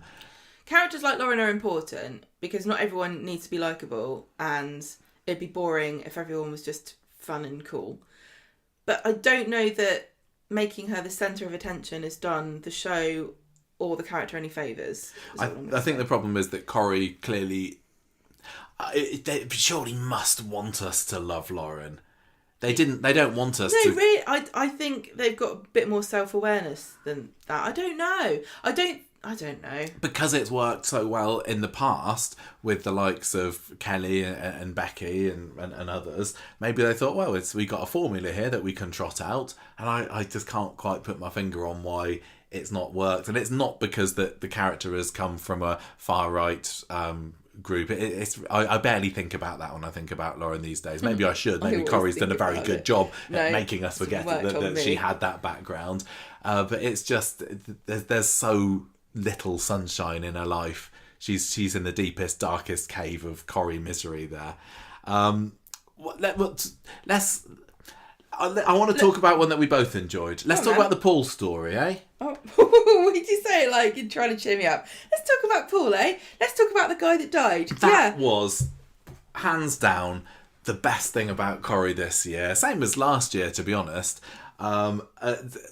We don't need to speak about it too much because we did about the awards, but I couldn't go through this year without saying that without the Paul story, Corrie would have been, in my mind, a lot lower down and in a much worse place. But you see, this is what I mean when I'm talking about using characters that you've already got instead of getting new ones. There must be a reason, and I'm assuming it's money, why they've chosen some people who are newer to focus on in big stories. Because what my point is that Paul Foreman as a character, I couldn't give two figs about him a couple of years ago. He was fine. I kind of thought he was all right. Yeah, it's kind of reminds me nice, a bit of Luke. A little bit bland. Luke Britton. He got killed off by Pat Phelan, and when he died, I was like, oh, that's really sad actually. Yeah, but I didn't care about him before then, and that's what I think one of the strengths of Coronation Street is, because everyone who's on the show has been picked because they were the best. Yeah. When they did their auditions, they were the best at that character, and they're talented and they are hardworking and dedicated to their craft, right? So you can pick anybody and make a story with that character, and you can also make them likable, because we saw them do that with Mason, and we saw them make a relationship out of nothing with Nina and Seb, so that they could kill Seb off and make us really upset about it in the space of 2 weeks. And they've done the same with Betsy and Mason, to be honest. So Peter Ash, just what a gift of a role for him to showcase his talents. It's so sad that he's not on the show anymore. Yeah. But I think what they did with the MND stuff and the imaginative way that they told the story, and the fact that it was about two gay men, really was quite remarkable. Superb death scene. Yeah. The episode in July, whenever it was, the Paul's perspective, such a clever way of telling it. Narration from inside Paul's head to get the idea that, your mind's still just as active as it ever was. M&D is just eats away at your muscles and your body. The tension about whether Billy was going to go through with assisted suicide. That episode, the in your head dreams in the Orange Club. It was such a brilliant episode, and you had brilliant performances, not just from Peter Ash and Dan Brocklebank, but Gareth Pearce was brilliant as Todd in there. I wish that Todd had been maybe used a little bit more in the story. It felt like he could have been in it a bit more, and throughout the story you got Bernie. We've said before that story not only was the making of Paul for us, but of her as well. And it also brought Billy back, because I used to love Billy, kind of went off him a bit, and now I'm back on the Billy train again. For now, not everyone shares that sentiment. No, not everyone does, but that's kind of my. Yes, there were some diversions and kinks in the road in that storyline that they maybe didn't need to go down, but on the whole, I think that everyone involved in it should hold their head up high and kind of give themselves a big pat on the back, because that was absolutely brilliant, hands down, and we're very much deserving of the accolades that it's picked up, and I assume will continue to do so going into 2025. What about the Institute story? Because this is something that didn't really get a mention in the Conversation Street Awards, so we've not had chance really to give our final thoughts about how that went. And, we've made no secret of the fact we've kind of enjoyed it this year for its silliness. It's cheesy and silly. It didn't feel like an awareness storyline, which is good. No, it was. I mean, in a way, was it there to raise awareness of cults? Kind of. But Coronation Street weren't shoving that down our throats quite as obviously as they do with some stories, were they? I mean, a lot of the time it's obvious from watching it that you shouldn't be in a cult, and a lot of these things are like, I did know that already. Like, I know I don't want to have cancer or sepsis or get stabbed in an alleyway or join a cult. You don't need to tell me. The cults aren't necessarily something you think about quite so much, or sit there late at night worrying about. It was good because the awareness raising was kind of more about the manipulation methods. It didn't feel like I was being preached at, though. It just kind of felt to me like I can see how people start out with good intentions, genuinely wanting to improve their lives, and get suckered into something a bit more sinister. I enjoyed Rowan. I think the whole thing was really campy, and it also was. Rowan was pretty campy as the bad guy, wasn't he? But I absolutely adored his character, and it was a shame that his final exit was a bit of a blink and you miss it court scene. I think that he was very charming. He worked great as the recruiter for the Institute.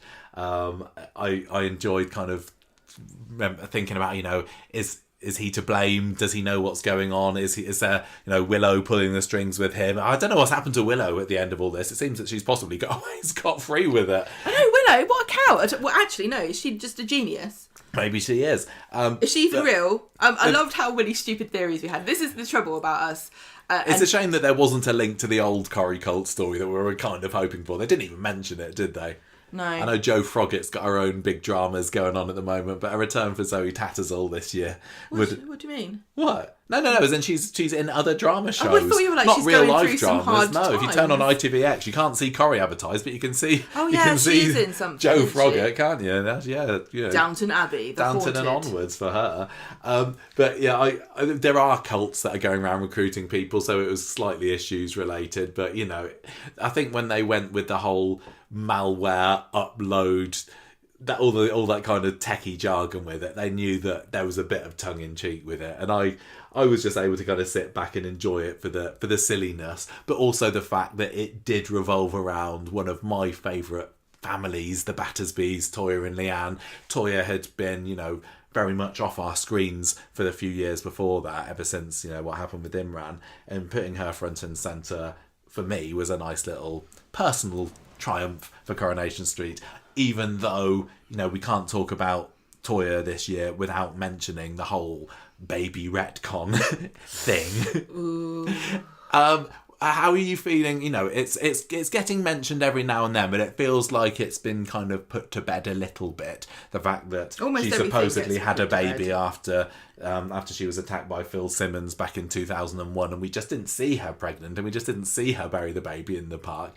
This caused absolute outrage. I mean, it's a shame that at the time when all of the negativity was coming out in the press, April time, that rumour also came out, because it just added more fuel to the fire, and it erupted, didn't it? People were not happy with that direction, and I think both of us, and correct us if we're wrong, correct me if I'm wrong, were willing to kind of give it a go and say, well, let's see how Corrie does it. I'm always of the idea, give it, let's see. I'm not going to pretend that I don't criticise stuff before I watch it, because I always do that. There's loads of stuff coming up that we know about. I'm like, God, why are you doing that? That's so dumb. Mm-hmm. But I kind of think to myself, you cheat yourself if you decide before something's going to be terrible. I just think you do. What are you risking by being optimistic? Like being disappointed? Because you're disappointed already and you haven't even seen it. And at the end of the day, as wide a stretch of the imagination it is to believe that, Toya actually was present then, God, on Bennett, didn't Georgia Taylor do an amazing job at selling it? That scene where she's sitting there in the flat and Nick comes in and she tells them all about it. She describes the birth, the staying in bed at night with a little baby, even though it wasn't breathing, burying her in the park. It was absolutely magnificent performance, and it went a long way to making me go, yeah, I can buy this. I don't want them to go around doing this all the time, but in my mind, I think they've got away with it. Yeah, I mean, for me, I know they haven't for most people. But you shouldn't have to get away with it, No. But how are you feeling about it now? Are you kind of at peace with the fact that Toya had a secret baby in 2001? I don't know what to think about it. Again, one of my problems is they take such really heart-wrenching, triggering things and they make a story out of them that it feels kind of exploitative, and it stirs up a lot of emotions. And I guess it gets, does it get ratings? It gets on the front of the soap mags and things, but it can really upset people. And I think unless you're going to properly explore it, I don't know why you're doing it at all. Like, if I had lost a baby in a similar way to Toya, what would I think? What would I be thinking? I don't know. Because the trouble about it was, I do agree that you can find comfort in representation. That's definitely something I believe in. But it was lost amongst the discourse about retcons. So if you're a woman who had experienced baby loss and you're watching it and you're looking online, you're thinking maybe this will get people to talk about their experiences. Maybe I can connect with someone else and share my grief. And then you go online, it's like, she couldn't have had a baby. Like, how is that helpful to anybody? And then 2 weeks later, kind of forgot about it. It gets brought up a couple of times. And I feel the same way about the cancer stuff. I didn't watch any of it. You guys probably know that I didn't watch any of the Toya cancer stuff because I can't deal with it. I did some expert editing. That's my memory of the summer of 2024. Taking the episodes, downloading them, cutting out all the cancer scenes, and then serving them to you to watch. You were basically like Corrie chemo for me. Yeah, I was, wasn't I? So I don't know. And while still trying to keep in the Institute stuff that you were really you did a brilliant job. You did a brilliant job. And you talked about it by yourself. I don't know if it was obvious. I think it was some episodes. But what was the point of that? Yeah. It actually genuinely upset me, and it added a lot of anxiety to my everyday life that they had this, and I'm being really vulnerable and open sharing this with you. I didn't really want to talk about it, but it really upset me, and it still kind of upsets me to think about it now. What was the point of it? Why are you doing this to people? This is a comfort show for a lot of people. If you're, and I never will say don't talk about it at all. I don't think there's anything that they shouldn't talk about on Coronation Street, but give it proper, respectful treatment that actually does what you're billing it to do. You know, Coronation Street likes to say we're raising awareness, we're providing representation. Then make sure that you actually do it and you don't just use it for a cheap 2-week story or however long it was, because I can't remember now. But you know, and that this is no dig on any of the actors because they all did a fantastic job. But if you're only in, you know, a story for a month about having cancer and then you don't have it anymore, what else can you really do? And don't even get me started about how the fact that, you know, they whipped stuff out of poor Toya's abdomen and the next day she was going for a drive. Yeah, trotting around the flat, wasn't she? I don't think appendixes and ovaries are the same. But I certainly know that you can't just get something hooked out of you and then wander around the next day in a car. Yeah, I don't think they needed to do that. And I really hated how much it upset you for that storyline to go on, especially as it was, you know, one of your favourite characters. And Corrie would justify it by saying, well, you know, it helped build the bond between Nick and Toya because we wanted him to be. We wanted to see that Leanne was distancing herself because under Rowan's instruction. Okay. So Coronation Street kind of reminds me a little bit of like, imagine if you have a child and you're like, right, I need to teach my child about loss. I need to teach them about death. I have to let them understand that this is a concept that exists, right? So what could you do? You could make them watch The Lion King. And then Mufasa dies in The Lion King, spoiler alert. Right? Or you could get their dog and shoot it in the head. And then go, look, now your dog is dead, now you understand what death is. And Coronation Street goes for the second option every time. We don't need to shoot the dog in the head to learn about death. And we did have that with Cerberus last year. You could do something a bit more subtle. No, not me shot. But if every time the most dramatic thing possible happens, every time, you become numb to it, and it starts to become just nonsense. And sometimes it really does smack of, and maybe I don't blame them for doing it, because all the soaps doing it. Who's going to get on the front cover this week? Who's going to pick up the awards? Who's going to get people talking about it? Which is, you know, that's the press department's job, I suppose. They're in the game of trying to be the most talked about. They have to. They can't... You know, and also they've got shareholders, they've got stakeholders, they've got advertisers. If the advertiser's saying, you know, you've got to help me sell lamps and Connie dolls, can you please give Toya cancer? What are they going to say? No, because it's too dramatic. Nobody's ever going to go, let's not do that story, it's too dramatic, are they? For goodness sake. It feels like it's just becoming more and more, and I don't think it is picking up the pace, because we've said for years that it feels like there's too many issue-based storylines, but I feel like I've had my awareness raised about as high as it can go. You know, Lyme disease, bullying and knife crime. Don't get surgery in Turkey. Child sexual abuse with Lauren. Blood cancer with Frankie. Gail having a heart attack and flatlining over the ending credits, which was the weirdest thing ever. PTSD with Glenda. Revenge porn, have you said that? Revenge porn? No, that was so weird. I'd wanted an Abby story for so long, and that just didn't hit because partly I was feeling like you're trying to teach me about something. But the trouble with these, like they're not even B stories. These they're like C, D, E stories. How can you have revenge porn story and ovarian cancer storyline that don't even really get mentioned ever again? That should have been an A story in a year.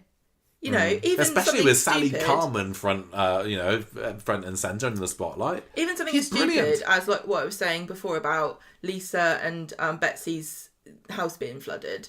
That was just a line in one episode to get them to the flat. Really, your house being flooded is really traumatic and quite inconvenient. Why would you not make that a story? Why instead of having Carla have sepsis and have to, you know, have kidney issues, why couldn't it have been a story about her supporting Lisa because her house has been flooded? Yeah, and even going back to the revenge... I know it sounds lame and rubbish, and you're not going to have... What are you going to have on the front of, like, Inside Soap magazine? Plumbing issues. I don't think so, but... Well, you know, even with the revenge porn storyline, it also, they didn't know how... They knew what they were doing. They totally knew what they were doing. But is it about that, or is it the drama of somebody set Stephen Brent's offices on fire, and who was it? And it was, with the reveal that Jack was the one that accidentally set his office on fire was kind of fun. I think a lot of people predicted that's where it was going to go. But then it's like, oh my gosh, Jack's done this, and then it just gets waved away. Rehabilitation order. Stephen's going to get a bit of compo. His wife will pay it off and that's over. And I hate it when they build up to this huge climax of how are they going to get out of that. And then the answer is they just do. They just do. Get over it. How else would you? Yeah. I don't know. So I hope that, with Abby seemingly quite involved in this knife crime story that's just started this week, we'll get to see something a bit different from her, because I absolutely adore that character. That storyline, sadly, just didn't play to her strengths. It just feel a bit like they're just throwing spaghetti at the wall, and I don't know whether that's... A story that I'm kind of down the middle on still is the Ken and Cassie one. It's interesting, isn't That's really interesting. Who'd have put those two at the beginning of the year, just as a, not a romantic partnership, because it maybe still isn't going down that route. I don't think so. I hope not. But just as a couple of actors that have got really great chemistry and just so fun to see on screen, and watching them listening to classical music together and chatting about whatever. It's been really, really great stuff. And Cassie, she's been back and forth. Has she been a villain? She seemed to be a bit of a scally. Well, I can't remember what some of the insults that Tracy has thrown away have been. Yeah. Lord of the Wags, I don't know.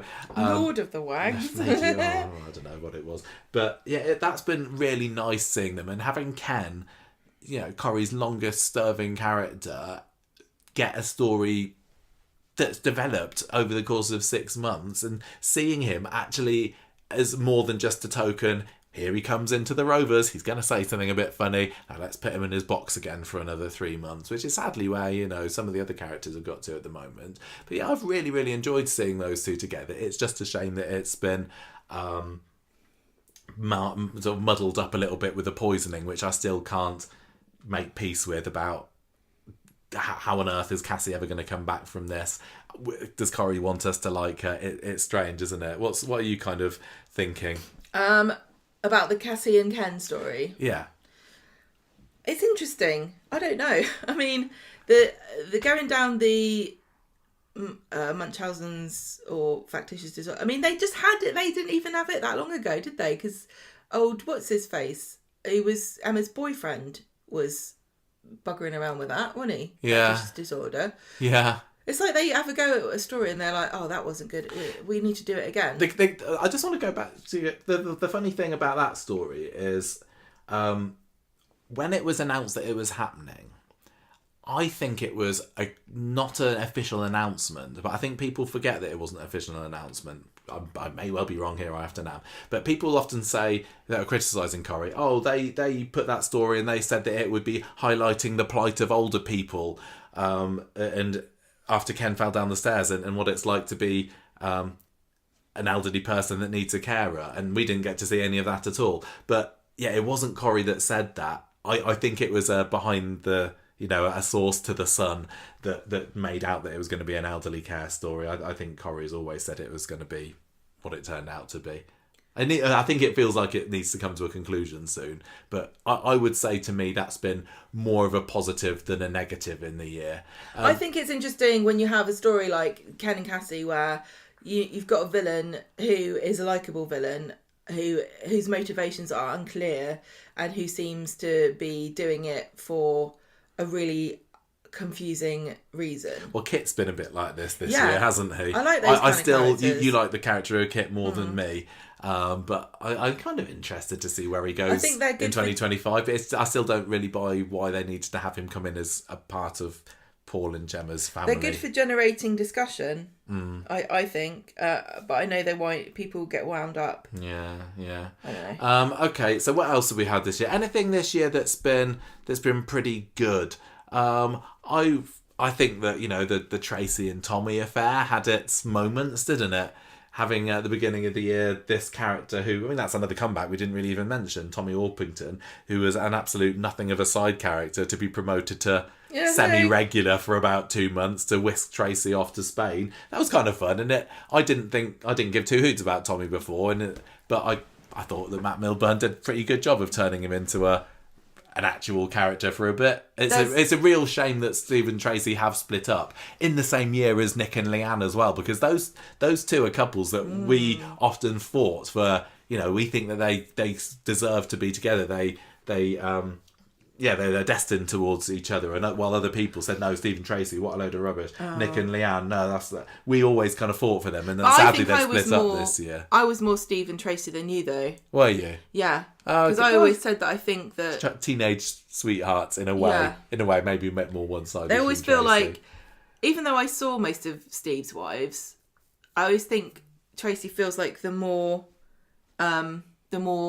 obvious partner for him. I don't know. Maybe it's because he's the only one he had a child with. Yeah, maybe. I think that obviously Ollie, but something that that's not a wife. We didn't even mention AI Ollie when we talked about the Institute story, talking about campy weirdness. No, one of the things that makes the Tracy and Tommy story stand out as more of a net positive for me this year is they did take it down some really funny routes, like when Gav was up the ladder and sees Tommy and Tracy in bed. Sally gets the wrong end of the stick when Steve's trying to talk about this marathon session that he had today. She thinks he's talking about his romp with Tracy, but actually it was a taxi drive. There being misunderstandings about what Tommy wants Sally to do in his bedroom. That was great fun. The Sally at the bust unveiling, and then all the stuff with the bust unveiling where Steve and Cassie stole it away, hid it in Tim's bed. Silly. Really, really funny stuff. I thought that was a real comedy high point for this year. So this is why one of the reasons I'm glad that Sally got the comedy character of the year. Nothing in this year is like clip show comedy moment. It's difficult to know sometimes. I mean, you can't compare everything to the AA scene, can you? I think that Sally's had a few good moments, but yeah, maybe there isn't anything that's had us completely out as the most hilarious. Because I mean, even when we did even when we were doing the shortlist nominees for the funniest character of the year, we were going through kind of trying to remember who had scenes that were funny, and a lot of them were just the vibes of funny. Like Evelyn, funny. Debbie. What comedy bits did Debbie do? I don't know, but when I see her, she makes me smile and she makes me happy, and she's kind of funny. But why is she? What could I point to? If she won the award, what could I say? Oh, this was a hilarious Debbie scene. She moved a chair during the fight with Nick and Rowan. Yeah. I mean, I think the actors are really, she's just really very good. Camp, and people have been talking a bit about Debbie recently and saying how classic Corrie she is. She's brilliant. I love her, but like I said, you can't say, there were these classic comedy scenes. If we were to go through, and we had an award for the best comedy scene, what would you put in? Yeah, no, I don't know. I'm sure I think funny the dinner bits. party with Sally and Demi was... Most of them were Sally, like Sally's reaction to Lisa and Carla kissing. Yeah, Sally's been great this Sally's year. At the bust unveiling. Sally at the dinner party. They need She's to make great. more use of her if they can. They need to have more comedy. Yeah, they really do. And that is one thing that Kate Brooks did not talk about, actually, when we... No, she didn't. When Ian McLeod came in as producer, he was like, I'll bring back the classic Corrie comedy.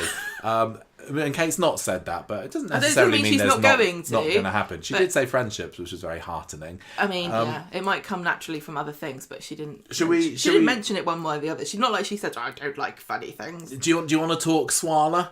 Yeah. As obviously a huge story for the end of the year, and if you want to talk about getting people invested in Coronation Street. I mean, earlier this year we had the bullying storyline, and that was great with how it did resonate for a little while with the kids on TikTok. But yeah, Swala is an absolute other level.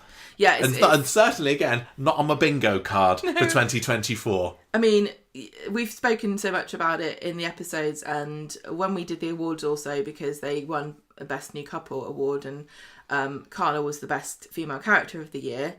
And so, the fan reaction has been immense.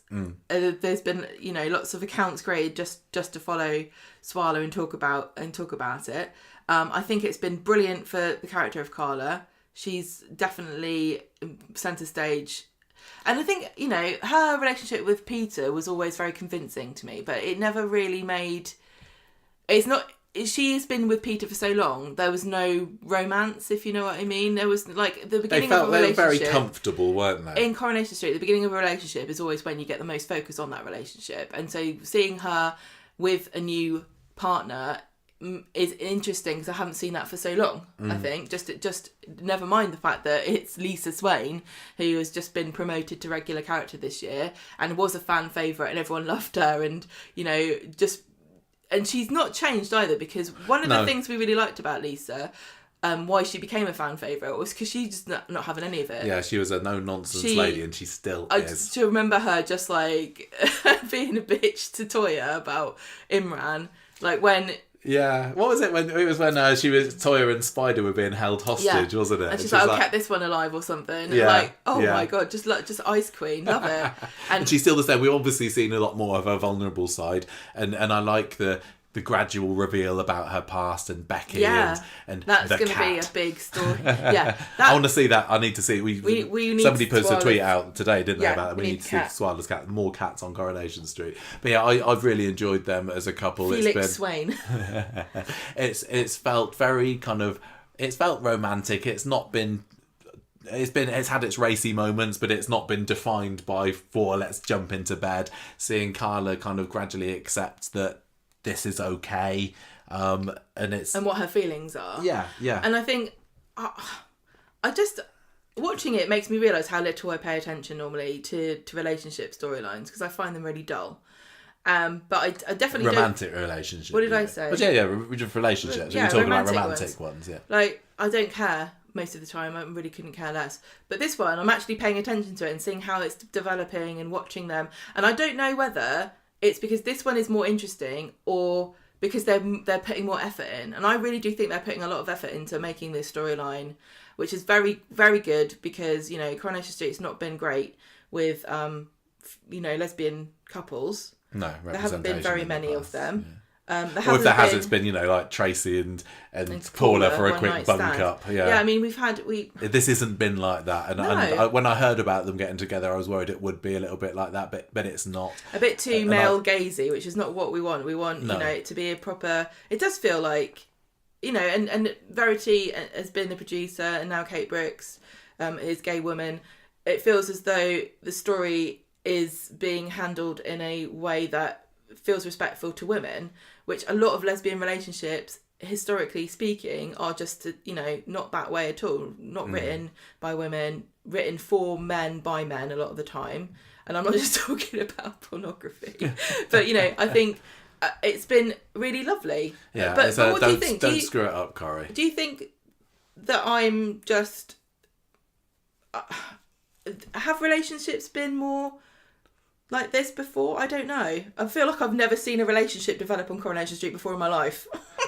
But that's obviously not true, because there's been loads of romances. Often it is just a case of, if I think back to, Peter and Tina, for example. One day they're standing next to each other in the Rovers. They talk and it's like, right. She walks past him once. And now they're in bed together. And it has felt sometimes it's been a bit like that. Or it's felt just forced for storyline purposes, like the Glenda and Michael one. There have been some lovely romances blossoming over the years. Like Jenny and Johnny. That was a couple that we really, really loved. And that was, a gradual build-up with her working at the factory. I think maybe I just haven't paid attention. Even Toya and Imran has been lovely and sweet, or it was at the time. Until she killed him. Until that happened, which, look out for that in 2025. But this has been a really interesting, and I think the huge furore online, or the big fan push for this has helped me to find it more interesting as well, because I know that there are so many Corrie fans who are heavily invested. It kind of makes it a bit more fun to go along with it, and it's not a story that you look online and there's people saying this is rubbish, this is awful. People are getting excited about it, and that's nice. And it's nice to go along with the excitement with something for a change. That is true. Their enthusiasm is definitely infectious. Yeah, for sure. Running down a couple of other little stories this year. We've had the David and Shona story. I'm hoping that this isn't the end of it, now that they've decided they are going to get back together. I hate it when a character just cheats on their partner just for a shock value, and it did smack a little bit of that. But I've got trust that they're going to use the Platts for more than that, and I've been gagging for more Shona on my screen for years, so it's been brilliant that we've had her make a bit more of an appearance and show what a cracking actress Julia Goulden is. She's just have amazing best hair on the show. I don't know. Jenny Bradley's got something to say about that. Thank you very much. this is the show with good hair game, and we do not get enough credit. Coronation Street does not get enough credit for the hair game. Yeah, because but Daisy's got amazing should hair. it be more like Lisa's an got average amazing normal hair. street where Carla's got not amazing everybody hair. doesn't look like, where some people do look like they've been dragged I through and do head think backwards. that you might be. I think women in general are much better at maintaining their hair than I am. That's what I would say. What else have we had? I mean, we had some exits like Stu, Beth. Neither of them have made particularly. Eliza. Yeah, none of them have made a particularly huge impression on me. And- Some of these smaller ones. What? Now Mason, spoiler alert, this has already happened, is dead. 2025, Gemma. We're not talking about that. How yet. there's no justice for Eliza. No, there isn't. No one's found After out that bumped- he ran her Nobody will over. ever know that Mason clipped Eliza with his That's car. bonkers, God, actually. And then Les Battersby, of course, off Yeah. screen, a bit of an exit there. But yeah. he had a good send off for somebody who hasn't been in the show. Yeah, I think that Joel and Paul's exits were certainly the biggest ones here, and for some characters, Beth wasn't the most popular of characters, was she? She was at a time absolutely brilliant, but she just turned into a bit of too much of a nasty gossip, didn't she? Not a fun gossip. She was just a bit nasty. So I wasn't too bothered with the fact that it was a little bit of a lackluster off you go to her. And the same with Stu. He just wasn't really a character that we'd particularly click with. So say let's off you go to Germany. It was funny that Yasmin pretty much closed the door on him before he was 10 metres down the road. That was hilarious. That's on the same level as Leo being called out. It was a bit boring though after he was killed off, wasn't it? So yeah, that's kind of it for Coronation Street in 2024. There was so much more we could talk about. You got Todd's very brief romance with Moses. You got Hope's vaping. There's all these little bits that maybe didn't turn into anything, but I guess that we started off with, this was as big a year off the screen as it was on screen, and there's lots of people out there that are saying Corrie's awful at the moment, and if you think it is, you are perfectly within your rights. I've not said it's been the best of years. It's certainly not been a vintage year, but I'm kind of ending with this being a 3. What am I going to score this out of? I had something earlier on the episode that's completely gone out of my head. What image sums up this year? I've forgotten. 3. I was going to be really good and remember. I thought it was obvious. 3 trips to the police station in a half-an-hour episode. Oh man, that's a bit of a naff one, isn't it? 3 AI versions of dead characters. Everyone's shouting. Oh, McLeod sandwiches. 3 McLeod sandwiches. I knew it was a sandwich. I said sandwich just then. You did. And I thought I was just being obsessed because we hadn't had dinner yet. What would you kind of rate this year out of 5? 3.5. Okay. Because there's some really great stuff, really great stuff. I'm glad that there was Paul. I'm glad that there was the Institute. I think I'd be feeling a lot worse about the year if we didn't have that. I was really caught up with the Joel and Lauren stuff. I was obsessed with it. I really was. And, there's been some great writing too. Some of the episodes this year have been fantastic. Yeah. I don't know what I'm going to... Yeah, we haven't mentioned the episode where Who's Lauren... your character of the year? Gosh, I don't know. I abstain from that one. All right. The episode where Lauren comes back, that was where it was just the two-hander. That was a really good one, wasn't it? That had some fantastic writing in, and the Paul story was just littered with it. I just remember that storyline now, for me, is linked forever with us being in the Midland Hotel and Donald Trump being shot in the ear. Is that what was going on? Yes. I don't remember. So now when I think about Lauren and Joel, I think about Donald Trump. Yeah, I still, obviously, I always hope for a positive year ahead, but I think maybe this year more than most. I'd really like there to be a big turnaround for Corrie, but we will, as I say, we'll talk more about that when we do our looking ahead episode. We've got a bit of listener feedback, haven't we, about what our lovely listeners thought about 2024, so we'll have a rundown some of those, see if they cover some topics that we've not mentioned yet. We had loads. I haven't got everybody's here, so apologies. We have read them all, but sorry if we don't mention yours here. Martin says, not that Martin, we haven't even mentioned him. I mostly enjoyed it, but there are too many characters. Just get rid of the ones that don't have personalities or don't contribute anything to the show. Chesney, Summer, Yasmin, Michael, etc. It won't look great in the press, but it'll help in the long run. Good to see Stu, Beth and Simon go this year. I'd be happy if the focus was only on characters who actually live in the street, i.e. not the precinct, but keep Sean and Dylan. That's good. It's nice to... I put a tweet out yesterday saying how great Anthony Cotton's been in the stabbing storyline, so it's nice to see a fellow Sean fan here. I really don't mind these new characters like Betsy and Mason. As long as they're interesting, it's okay. They really need to be careful that it doesn't become a police show, though. Yeah. Finally, to mention something that has been spotlighted recently, the grim/shocking storylines are fine, I guess. They're what gets the attention in the magazines, but they need to be balanced out with classic humour stories and characters. I feel like we're far from achieving that at the moment. Richard says, highlights for me were the Lauren and Joel storylines and its twists and turns, Paul's MND storyline, Kit joining the show. I know his character isn't everyone's taste, but I'm enjoying the enigma of his personality, which is a good, excellent word. I've never thought to use that word, Richard, but I feel as though that will be the word I use from now on. I've just slightly had a read ahead of Richard's email and remember there's another character that we've not even mentioned this year. Sorry, carry on. He says, and the start of Mason's redemption. Poor Mason, he's got a mention in both of these in the positive, hasn't he? Yeah, and he says, as a huge fan of Jack Carroll the comedian, I was hoping for a lot more from his character, Bobby. I just think... Yeah, thank you, Richard. Let's move on, shall we? Let's just not talk about Bobby.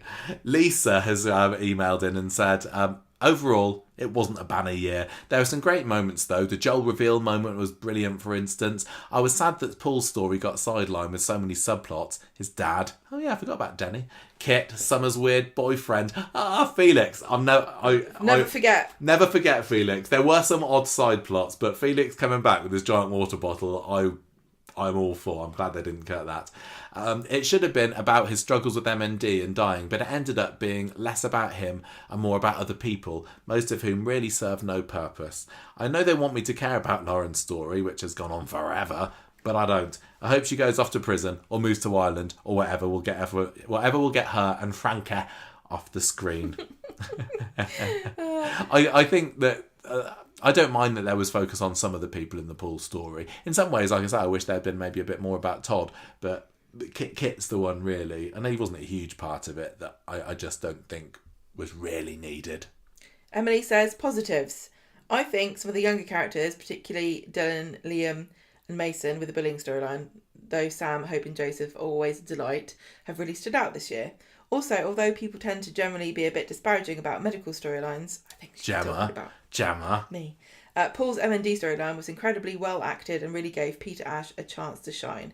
I think the cast and crew at Corrie obviously care a lot about this subject, and I really hope they continue to have this amount of care and sensitivity with any other medical storylines that they might do in the future. Negative. The whole retcon with Toy's baby was unnecessary, although kudos to Georgia Taylor for her performance, she was excellent. And although I have generally enjoyed the Lowell and Joran's storyline. Joel and Lauren's storyline, I do think it got a bit convoluted and messy, particularly towards the end. I appreciate what they were going for, and there were some great moments in it, but I think it could have been done with being perhaps a bit shorter, and maybe even without Lauren going missing for quite so long. She was missing for a very long time, wasn't she? And by the time she showed up, nobody really thought that she was... Well, before we realised about Joel... clonked her on the head, I don't think many people thought she was dead, and then after that I don't think many people thought she was dead either. It's a shame, but I think we're just so cynical and we're used to tricks to tricks now and misdirection, and it's much harder to surprise us. When there isn't a trick or a misdirection, we get mad. I know, can't win again. Emily says, lastly, a few more positives. Oh, a compliment sandwich. Thank you, Emily. Lastly, a few more positives. You're making me hungry with all this talk of sandwiches this episode. We haven't had our tea yet. Nice to have David the dog getting a bit more screen time this year. Oh, yeah. I've also liked the Sally, Tim, Mason combo we've had this last few weeks. And I'm a big fan of Swala. And I find the fandom around it quite funny but wholesome. Love the fact you can currently buy a Swala-themed 2025 calendar on eBay. I didn't know you could buy a Swala calendar, but I am not surprised. A Swalander. A Swalander. Yes. It's such a good shipping name. I know, it's great. Nice to see Carla have a bit of happiness, and Lisa is a great full-time addition to the cast, in my opinion. Nice, thank you, Emily. Amy, Amy's I wish we'd seen more of Amy this year. What happened to her radio show? Was it just so that Paul could go on there? I think Paul got it cancelled. Maybe he did. Starting with Peter's lacklustre departure at the start of the year and spending most of the year trying to convince me to care about a character who had only just arrived, Lauren, I really felt it was a poor Corrie year, where sometimes watching it felt like a bit of a chore. However, for me, there has been a real sharp uptick in the last month of the year, and I absolutely love it again. The stories and characters are interweaving instead of feeling like 5 different shows that happen to take place on the same street. The thing I've probably most enjoyed this year is Sally's humour. It's always a treat to see her because you know there's going to be something good coming out of her mouth. I agree that the last month or so of Corrie has on the whole felt pretty good, and is this the Brooks influence? I don't know, but I also agree that we're seeing more stories intermingling, aren't we? Especially along all the Platt saga that we've been getting recently. It's made making the notes for the podcast a bit more difficult, but I think as a viewer I prefer to see it. Yeah, definitely. It's more cohesive, isn't it? Yeah. Who else? Pat. Do you want to read Pat's email? It's your turn, so you're going to read it anyway. I have to. Pat said she found Paul's MND storyline to be the unexpected highlight. I dreaded it when it was diagnosed, but they did it perfectly. It was moving and very sad in places, but it had sweet and funny moments, was quite inspiring, and brought characters together and into conflict just as I'd want. I appreciated the bullying storyline, and I loved the twist that the Joel, Lauren, Dee Dee story took. Most disappointing was the Rowan and Leanne story. It started off so deliciously, but ended with a weird little whimper. Oh, no, yeah, I agree with That's that. True. I needed more fallout from it. I'm a fan of the Nick and Toya relationship and the return of vindictive rather than pitiful and self-centered Leanne as their antagonist. Overall, a very tasty year. Yeah, we've kind of moved. We haven't really talked about the Toya and Nick relationship and the current fallout that Leanne's going through with them. And I think people know what we think about that. I'm absolutely loving it, and I don't care that I don't know whose side that I'm on. Yeah, the more of that in 2025 would be brilliant. Joanne, we got loads of these. Joanne says, I would say a lot better than 2023. The positives. Paul's M&D was wonderful, albeit emotional and terribly sad. Amazing performances all round, including the special Paul episode. Enjoyed the Institute storyline, mostly. I think Rowan was a fun villain. I like the surprises this year, including the two-hander between Joel and Lauren. Christmas was lovely, and ultimately loved the episode that Gail went. Pleased we had more Platts. Swain has worked brilliantly too, and great to introduce her as a main character. Negatives. I didn't particularly enjoy the missing Lauren story or who killed Joel. Too much Lauren in general. Look, Toya's baby story / cancer / affair with sisters, partners of decades has been hard to watch. Not been keen on as much as Georgia is fab. Too much focus on newer characters and not enough of long-term characters. And I don't think Bethany's return has worked well. No. Final bit. Final for now. And again, sorry for everyone who wrote in and we've not read it out. But we got a lot, which is brilliant. Laura said, love Kit. I think this feud with David is going to be epic. David to win, though, obviously. Yeah. Love the Joel reveal. Can't wait for Daisy and Daniel to get back together. Really disappointed with Gail's leaving story. I've missed Mary also. As a big fan of Gary, I've been a bit disappointed. Maybe I'm weird as I'm waiting for him to kill someone and get away with murder again. Too late, Mason. Oh, quite a mixed year if I'm honest. Not overly bothered about Betsy and Lisa, so maybe that's clouded my judgment a bit as I feel like they're dominant at the moment. Not giving up yet though. Can't wait to see what's in store in 2025. Well, it's nice that a lot of these emails were, well, they all were, weren't they? Pretty mixed. They recognised that although it wasn't perfect, there was definitely some bits that got their juices flowing. And that's kind of what you want. You can't Corrie juices in your sandwich. You can't have everybody loves all stories in a soap all the time. I think you. Well, this is the most fascinating thing, isn't it? To two people can sit down and watch the same television show and come away with completely different thoughts about the characters and yeah, I just find it fascinating. I find it fascinating. That's why I like doing the podcast, so we can sort of chat about it and have different opinions and have arguments where I interrupt you all the time. Speaking of the podcast, there's a segue for you. We usually do end these reviews of the year by just reflecting on how the past 12 months have been for Conversation Street. And You said the name of the show. I said it, didn't I? Yeah, been great. Another. It's been a really good year. I think this is one of the best years. And every time we have a good year, I think, it's not going to be as good next year. It started off this year.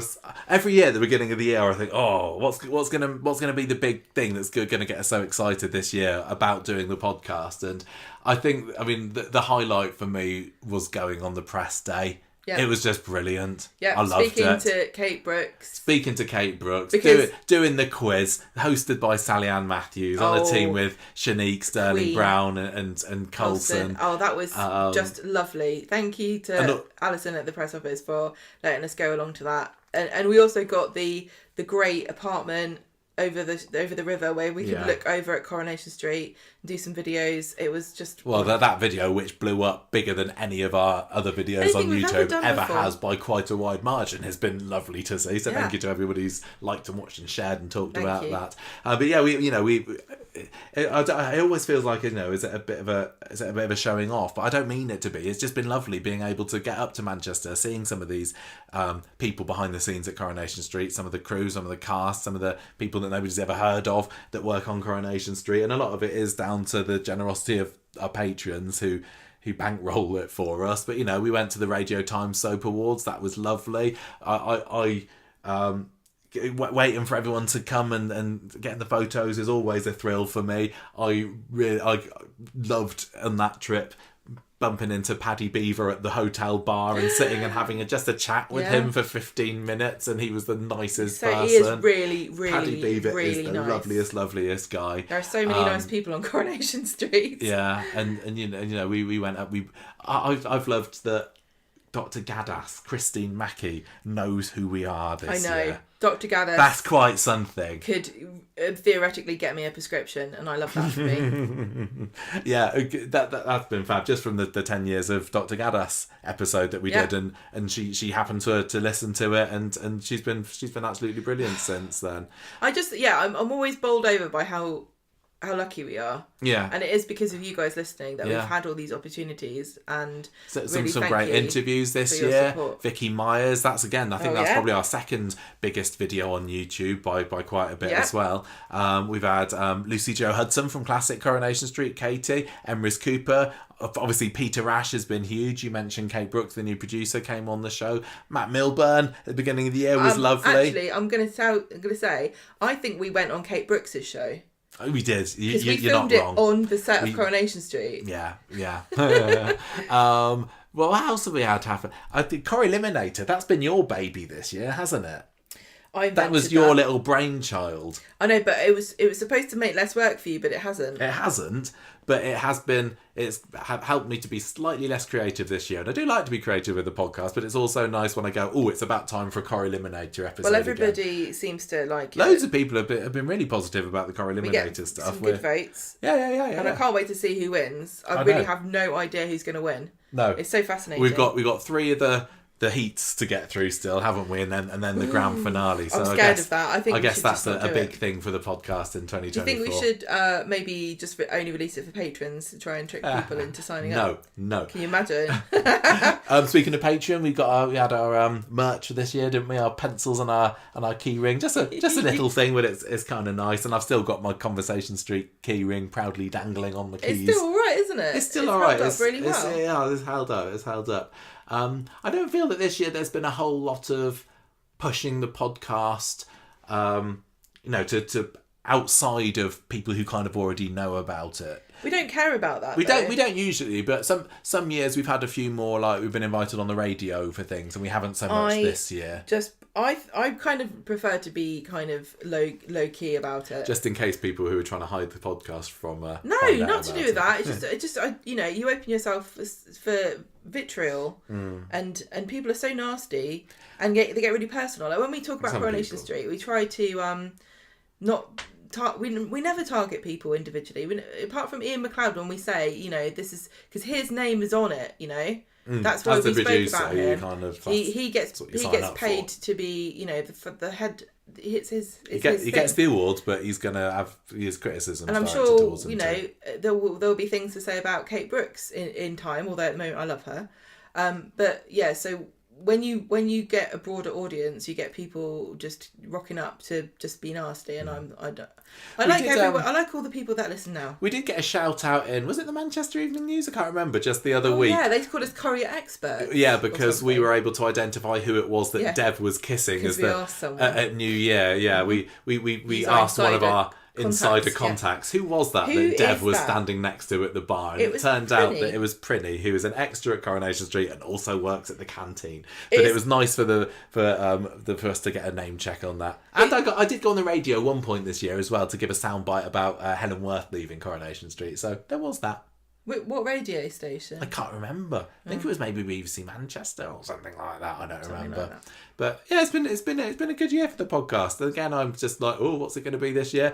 We always start the year by saying, oh, we probably won't go up north quite as much. We do say that but every we time. usually end up doing it anyway. I'm sure there'll be something big. I want to get back to the British Soap Awards in 2025, and who knows what else the future will bring. But thank you everybody for all your support this year, and stretching back the past 12 and a half years ever since we started. Some of you have been listening all that time. You've still not got sick of us. If you have got sick of us, you're not listening to this. So thank you very, very much for all your support in 2024, and long may it continue.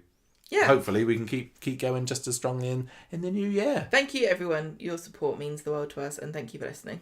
Any other final words? That's 2024 done. Let's go on to 2025.